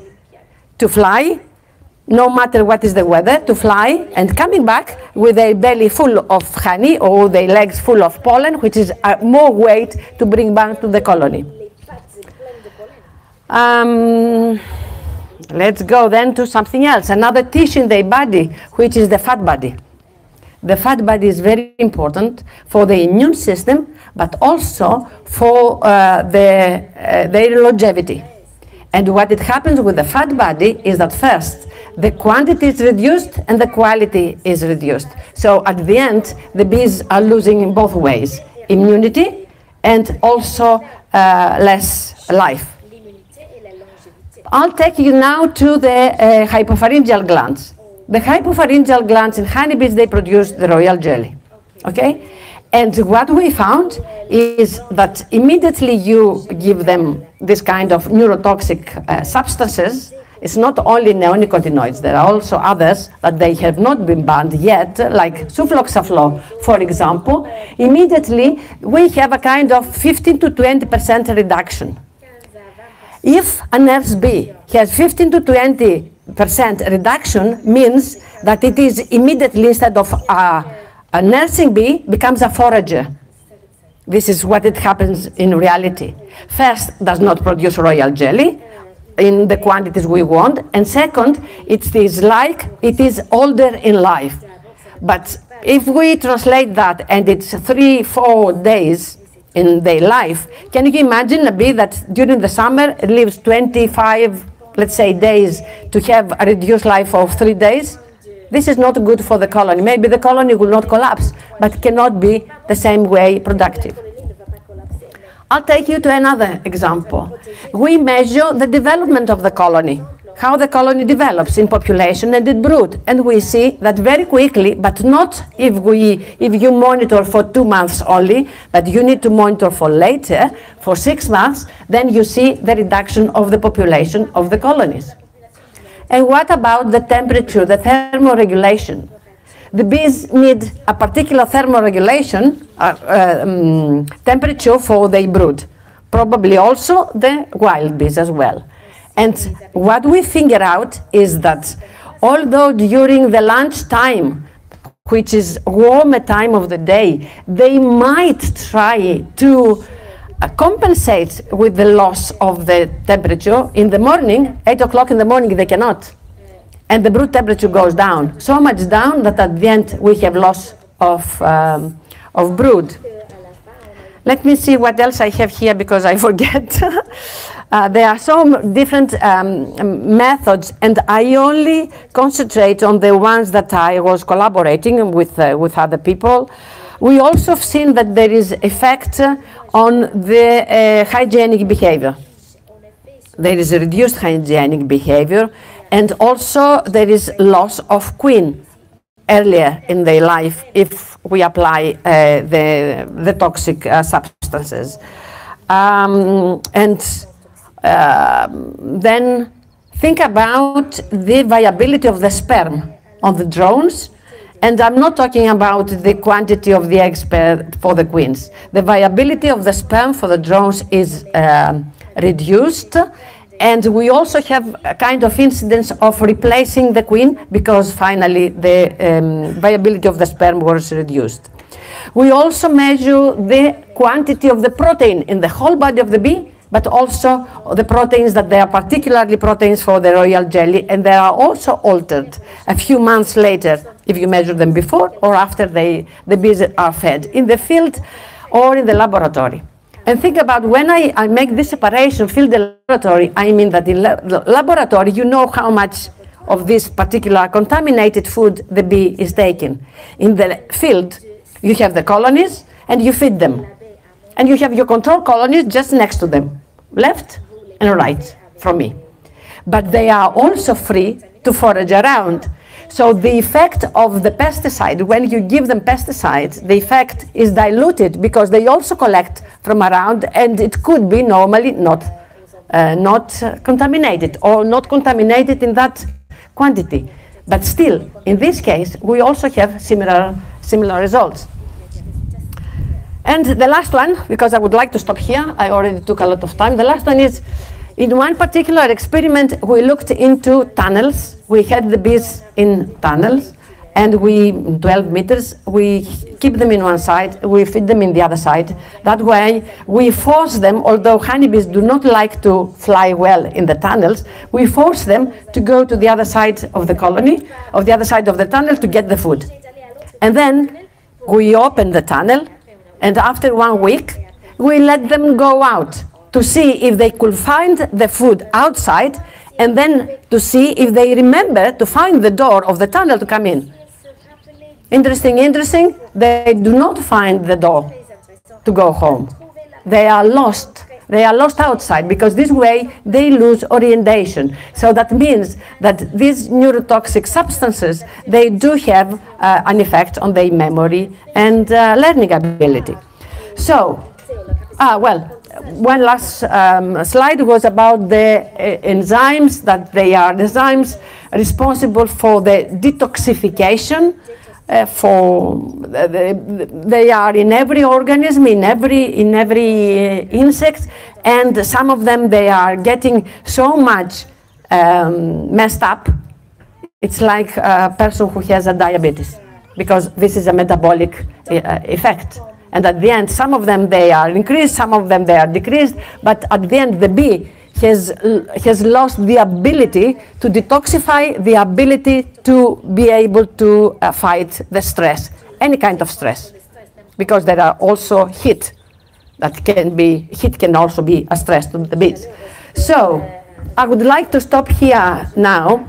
We will see the videos, and just bear in your mind that for the last I don't know, a couple of years, especially with Pollinis, with other NGOs, and with Epimondia, we try to influence the European Union in terms of the types of tests that they need to be adopted in order to have homologation of the chemical products, but also the levels of the reduction in honeybee population, or nowadays we are discussing the rates of the reduction that we could have on wild bees, and this is more difficult to specify, in order to accept the highest level of loss. And probably you know that for the honeybees, they accepted that 10% losses if you apply a pesticide, it's normal. This is what they have accepted, although all of us, we were going for 0. And nowadays we are discussing what's happening with the wild bees and the bubble bees and the solitary bees. And they try, Who are they? Mainly the companies that they are producing the chemicals. They try to have a kind of a level that it's not yet, determined. So it could be determined every after test, under different circumstances or whatever. And we try to convince them that, okay, 0, it's not accepted, let's have it 3%. Because I don't want to convince you here now that the solitary bees and the bubble bees and in general other kind of insects or other bees are more vulnerable than the honeybees. It seems they are, because most of them, they also nest in the ground, so they have another influence, and because they are oligolectic and everything else that we hear, so we have to be more protective towards them. So thank you very much for this. Could we see the videos, please? Let's see the heart first. I don't know what you can see. I just want you to see how the heart is pumping like that, and you can really measure the activity of the heart, like we are doing for the people. Is it working?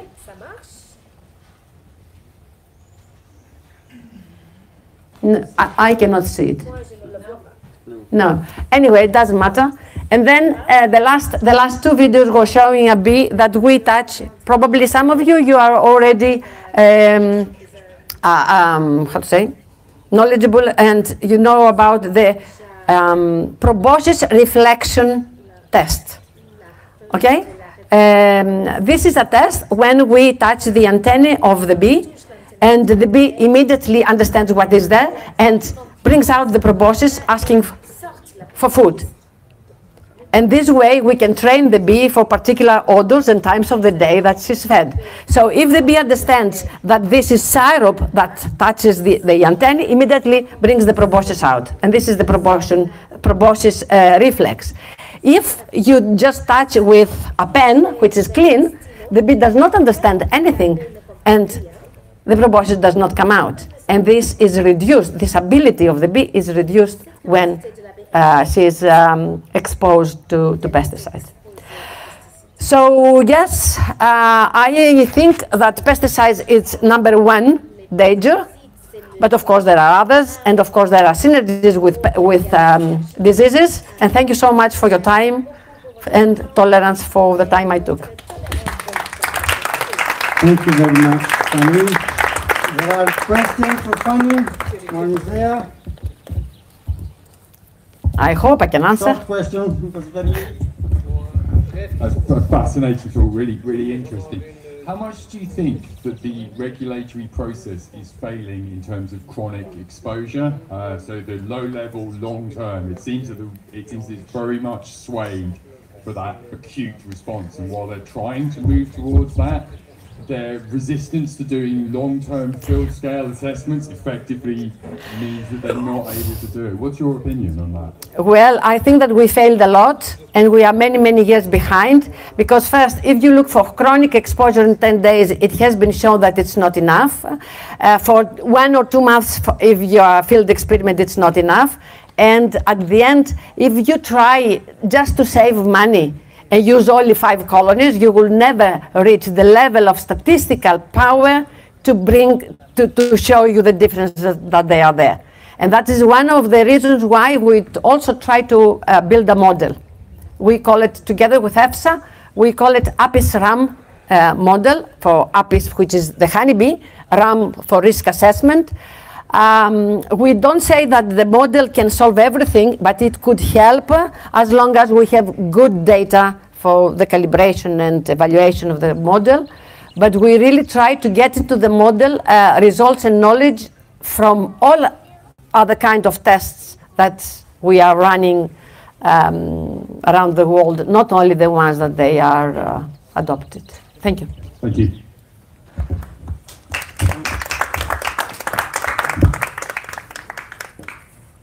So I'm the last speaker. Just thanks for the introduction. So I'm Friedrich Wolf from Friends of the Earth Switzerland, actually, and I'm supporting our European network on the biodiversity issues. And so I'm responsible for international biodiversity work and follow lots of international conventions, etc. So I'm looking at the whole issue more from a policy angle. One of the main topics I'm dealing with at the moment is the Convention on Biological Diversity. Some of you know that this international convention, which is the sister convention to the Climate Convention, is currently drawing up a new set of targets to achieve by 2030, and which is set to be decided in December. Décembre, direct am Kind. Okay. It's a weird position. Anyway. You scratch yourself like this. So, also to say that I've been asked a bit short term to present at this meeting, which is a great meeting. So I've learned a lot. There's some very, very interesting topics. But it also touches upon a couple of issues I don't really very much work on, so I've needed to draw back on the expertise of some colleagues. So please bear with me if I can't answer if I can't answer all the questions you may have. So to look at the pollination from a policy angle, so there has been increasing recognition of the importance of this ecosystem function. And it is one of the nature's contributions to people defined by IPBES, and it was already enshrined in the CBD program of work on agriculture. So CBD is the Biodiversity Convention. I'll use the word often, so just to know. And there is an international pollinator initiative which was established at COP6 at the Conference of the Parties in Den Haag in 2002. So we've heard about the declines in pollinators in recent decades. We've had this impressive study from Krefeld. There are also numbers from other parts of the world. In the US, beekeepers have lost more than 30% of their colonies every year since 2006. And there are mass die-offs in Germany's Upper Rhine Valley, which is where I come from. And which caused whole stocks to be abandoned to a disease caused by a neonicotinoid, clothianidin. So, I mean, that case is established. We do have a decline. We have, as causes have also been mentioned today, just to sum them up. So, large-scale monoculture agriculture leading to a decrease in flowers and in nutrition are an important factor. Pesticides, be it sprayed pesticides or systemic pesticides, including neonicotinoids, are key factors. And also important is the issue of genetically modified organisms, GMOs, and synthetic biology. Also to say briefly that the ban of the major neonicotinoids by EFSA in 2018 has led to some recovery. That is what I'm informed. So I'm going to talk a bit about the genetically modified technology. The current or the old model that was made was to make a gene construct and use either a bacterium or particle bombardment to get it into the target organism. And you don't need to understand the details. The main essence is that this was a very random method. So you never knew if it would be successful or not. The success rates were very low, and it was much was left to chance. But then the new GM technologies, the second generation, came up: genome editing, CRISPR-Cas. And with that, you can be much more targeted, and you can really use that as a scissors to cut into the gene. And now it is possible to disrupt genes. That means to inactivate certain genes. it is possible to alter genes, or it's even possible to add genes to an existing organism. And that's done by cleaving the DNA strand through this CRISPR-Cas, which is in long, says clustered, regularly interspaced, short palindromic repeats. Forget it, but there is something behind it. And so with this technology, you can work much more precisely. Still, yeah, I borrowed these slides here from my colleague Ricarda Steinbrecher, who is a real expert at this, who was invited to come but cannot participate, unfortunately. Just to sum up, that these mechanisms are more targeted, but still there is a high rate also of unpredictability. You cannot predict what is actually going to happen in detail. But this has led to an increase of processes, of interest in the issue. And I'm just going to show you two examples where the application of these new methods is being done. So one method that our friends in the US are currently advocating against is the method of the so-called gene silencing pesticides. So this is where some genes are really disrupted, are inactive, and the organism cannot unfold, cannot build the proteins anymore. So, and it's done by just spraying that pesticide onto a field, and that instantly turns a normal organism into a GMO organism. And it's, of course, as every spray, not very specific. So it works on many non-target organisms. So that's one thing where we really see big issues. Another is the idea to alter the gut bacteria of honeybees. So to go into the intestinal flora and with that to make the bees, the aim is to make them more resistant against pesticides and varroa. And there are already patents on the method, but it's not clear if it will work. So the result is still not established. But that there is high interest in some multinational companies, Bayer, BASF, Syngenta, which is located in Basel, where I'm from. And the model is to develop and patent pesticides that kill pests.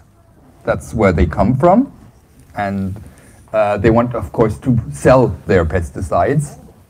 The issue is that obviously the crops themselves may also suffer from the pests. So in order to make their own the crops more resistant, the next step to do is to develop these genetically modified organisms or synthetic biology plants that tolerate the pesticides, and to patent those specific strands of plants. That solves the problem to some extent, but we still have the problem that concerns us here, that the pollinators that live on these fields also die. And the next thing they are working on is to develop so-called super bees that are resistant to pesticides. And that will, of course, even if that works, will have the problem that other non-target pollinators will also die from the use. So it's the model that has been mentioned. This is conventional intensification at its worst. We have a complete or a comprehensive depletion of biodiversity in that, plants and insects. What is a huge issue is that you have no concrete idea of the risks that this poses, both for the health of the environment, but also not for human health. You have no control over the spread of this. And a third big problem is that pesticides, seeds and pollinators would be in the hands of only a very few large-scale global corporations. And this is also, of course, a big thing for concern. So just a few of the risks to name them. So overall, the gene drives, that's a very new method. You have no idea how it can affect all kinds of things, such as mating behavior, how it works on the interrelations between animals and plants.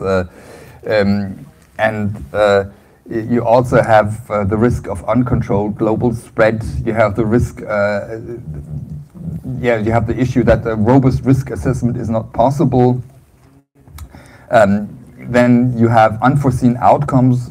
What is if a GMO organism becomes more invasive, virulent, or changes behavior? How do you act? What do you do to stop or recall that?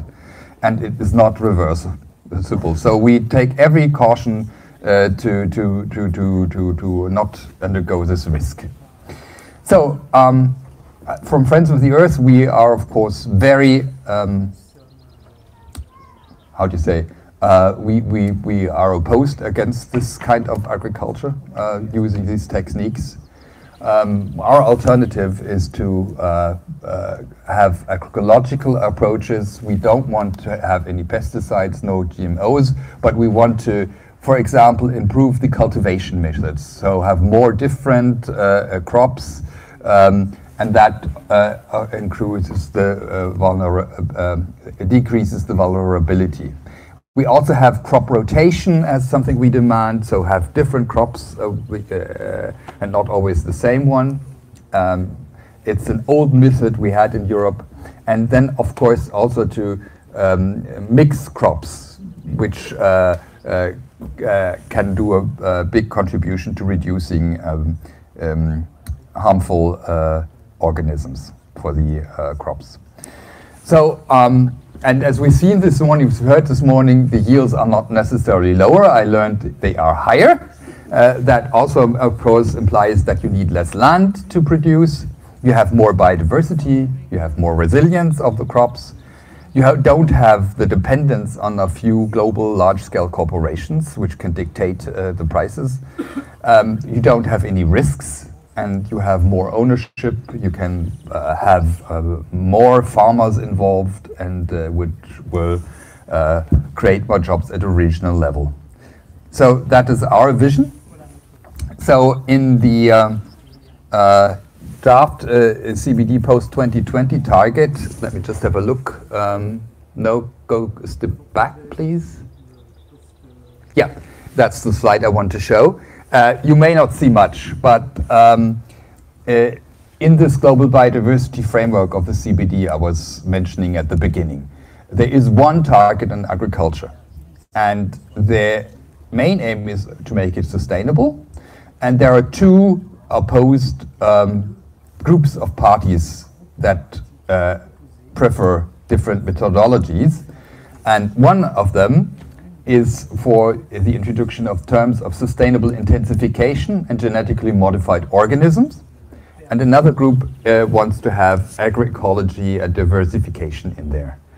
And you see, both of them managed to get their text in the target. So the green stuff is on agroecology, and the red stuff is on sustainable intensification and GMOs. So that's the current draft. Lots of it still to be negotiated. And probably both of them will go out. But behind the red stuff, there are countries like Argentina and Brazil. Behind the green stuff are countries and groups of countries like the EU or Bolivia, and yeah, just that. But very interesting to see those two different concepts reflected at this target level. Okay, another fight is happening in the International Union for the Conservation of Nature. So they decided, there was the World Congress of IUCN in Marseille in September 2021, and some of the resolutions that were discussed, or one of them was dealing with GMOs, and they discussed a process, how to resolve the issues they had, and decided that this process would be come up with a proposal for the next World Conservation process Congress in 2024 to establish a working group, and this working group needs to be regionally and overall balanced, and that IUCN remains neutral until then. And Pro Natura, my own organization, was active to insists that the precautionary principle, so the principle avoiding to allow the use of these engineered organisms in the field was restricted until it can be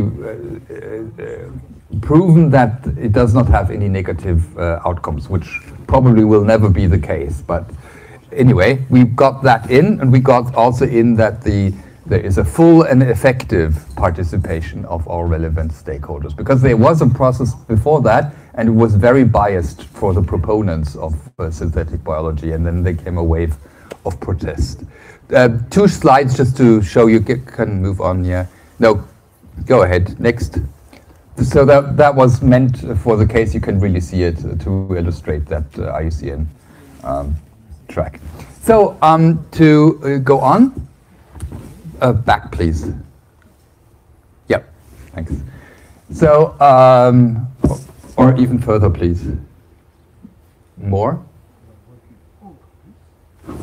Yeah, I think that's the one. Thanks. So that was a bit the content side, and just to inform you that there is a lot happening in terms of policies, both on pesticides and pollinators. The CBD has advanced its work on the issue and come up with a new action plan, which was decided in Egypt 4 years ago in Sharm el-Sheikh. And if we focus on the EU and Europe more, the issue of pollinators is included in the new EU biodiversity strategy that was adopted in 2019. And you all probably will know that there is a 50% reduction target of pesticides in both the EU biodiversity and the farm to fork strategy. And building on that, the EU pollinators initiative, which was decided in 2018, is now being revised. And part of this revision process is the contribution of the EU biodiversity platform, where I'm a member, which has now a working group on pollinators and will contribute to this.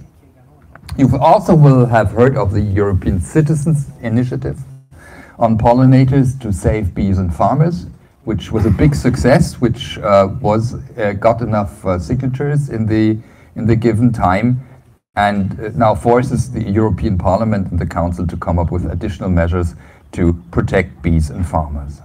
And lastly, there are regional laws, for example, in the south of Germany to support pollinators. And just to, next slide, please. One is in the area just north of Switzerland in Baden-Württemberg, which is southwest. They have adopted in 2020 a new legislation that focuses on increasing organic agriculture to 30 to 40%, to reducing synthetic pesticides by 50%, the implementation of legislation that hasn't been sufficiently applied on pesticides used in protected areas, so no pesticides inside of protected areas. Then 10% of agriculture areas need to have buffer strips, or what they call it,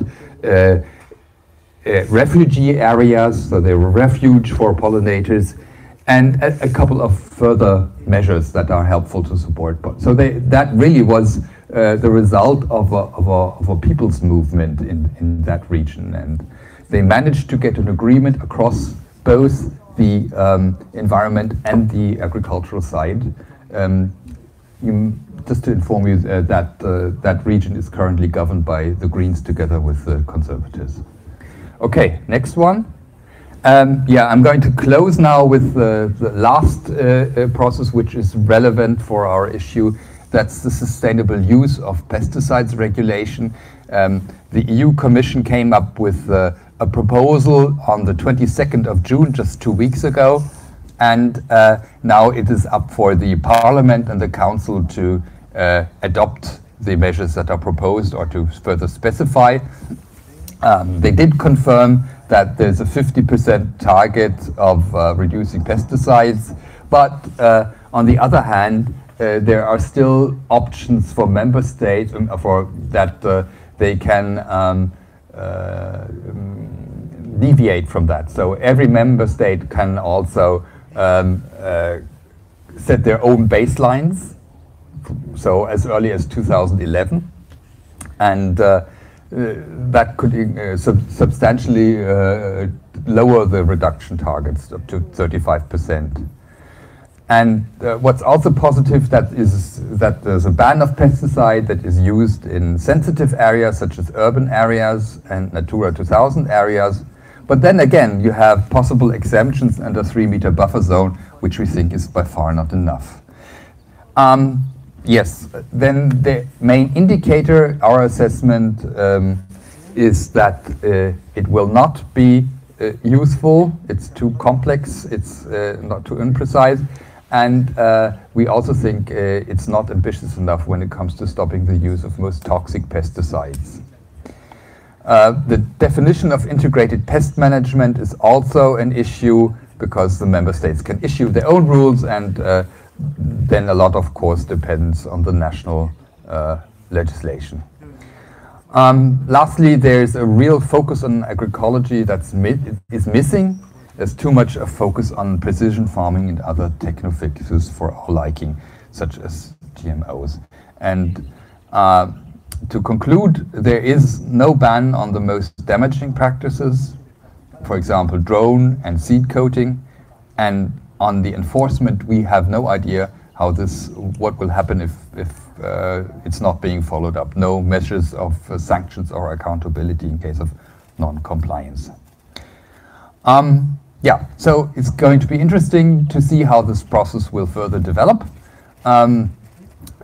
The Parliament needs to establish the relevant and agree on the relevant committees that deal with the process, and the European Council will meet on the 18th of July to discuss this issue a first time. And we reckon that the latter will be the more problematic forum to agree on in a positive sense. So we do see that there are lots of opportunities to water the proposal down, and we intend to work on it so it gets as good as can be a proposal. Okay, so that's a sort to give you an overview on what's happening. And there is really a lot out of there. Some things that are frightening, such as this belief in synthetic biology and in the further development of this industrial agriculture model that has been demonstrated not to be the ideal model this morning. So I'm very grateful to hear that. And then also to show you that a lot is happening in terms to protect pollinators in collaboration with agriculture. And so we will engage in that. And of course, I hope, and I'm sure everyone here will in some way or other contribute to that as well. So thanks for listening, and I'm still here if there are any questions. Thank you very much for your fascinating presentation. There are questions?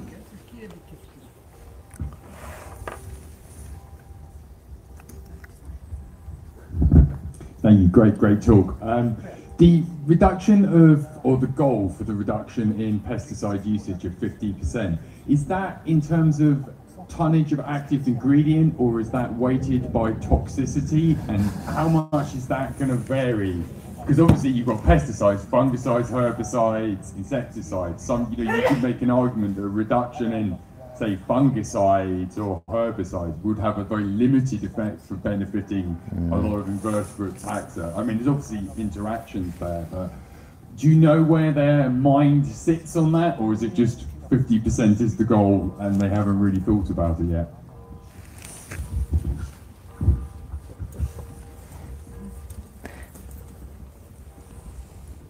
So I was a bit simple about that target.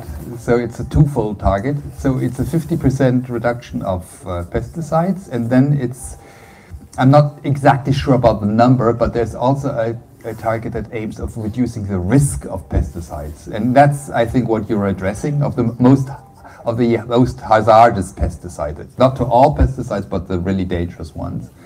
And of course, that leaves room for interpretation. What does 50% of the quantity mean? I mean, you're perfectly right. The toxicity is different, etc. And that is definitely one of the challenges. How do we interpret that? But in that case, that's helpful to look at the toxicity of for the most highly hazardous pesticides and to reduce those. That's as far as I can get, but I'm happy to share with you the text of the strategy so we can look it up. There are other questions?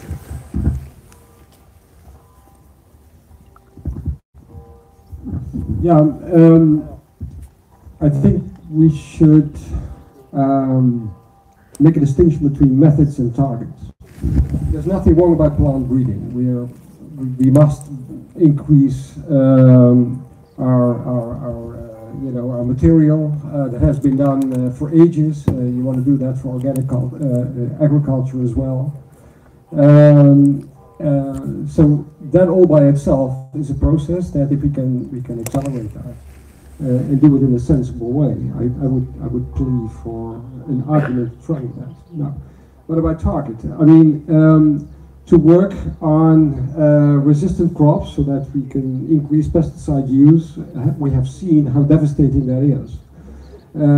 Clearly, that is not the way to go. So, if we define these targets well, then CRISPR-Cas comes in as an interesting method. CRISPR-Cas is a very new way of plant breeding where you can much more effectively and much more quickly work towards improving crops. Now, you want to do that in the right way for the right methods, not to more effectively, have a devastating target that brings us, away from where we want to be. So my plea would be now not to inadvertently say, this is a technique that we should abolish, but really think of how it can be used as a reconsideration. I know plant breeders, also scientific breeders, who are sort of in panic by a total ban on CRISPR-Cas because they're sort of ready to make sensible changes for our purposes. That now are becoming much more difficult. Okay, there are other questions? Antonio, let's let Frederic from online? No, let's let... I thought it was a comment. Yeah, I think that was mostly a comment. But I would be interested to see your views, how, for example, you deal with all the risks. I mean, that is one of the big questions I would have on that, and yeah, I'll leave it at that. I have two online questions. Okay. I have two online questions for you. Thank you for a very interesting presentation. You mentioned in your presentation about when you spoke about gene editing pollinators or bees that it would affect other pollinators and perhaps other crops in a negative way. Could you please explain that in more detail? And two, how you mentioned two processes between CBD and in the past for Substa and for IUCN. As you're active in the negotiations, how do you think the pollinators are vying for, how do you think that, are they protecting the pollinators in these negotiations? How do you feel about the process? I think the question is not so clear, but I think the person wants to know how the negotiations are going. So yes, to talk about the negotiations in specific to the target on agriculture. So overall, the negotiations are causing concern at the moment because there is a lack of willingness of the different parties to give up their national specific pet issues, and everybody's still giving input from their perspective, and there is no real spirit of compromise to come to a common goal. And some of us have even said, well, I mean, this has been the fourth round of negotiations we've had 2 weeks ago in Nairobi, and we may well see at COP a situation which we've had in Copenhagen in 2009, and you will remember the vain attempt to come to a global climate agreement. And so on that we are a bit pessimistic at the moment, or concerned, to say the least. And on that specific target, I think there will be a compromise at the target level where you will not mention the specific issues. You won't talk about GMOs, you won't talk about synthetic biology, you won't talk about sustainable intensification, but you also not talk about agroecology and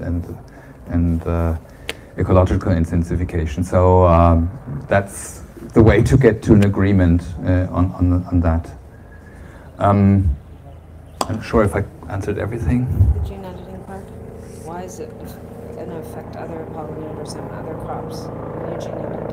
Well, I mean, because some of the methods are unspecific. For example, this method I explained on blocking the gene silencing issue. It works on every organism that has the necessary receptors, and so it will affect every organism. And altogether, just wait a minute.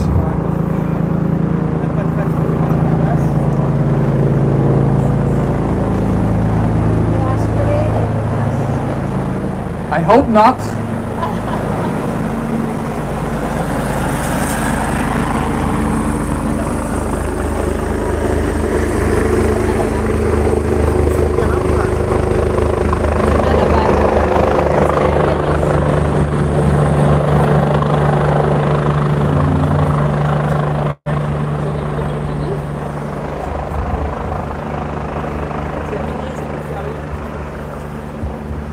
So, on the other question, to add, the aim of the whole method of this intensification process is to kill off any pests.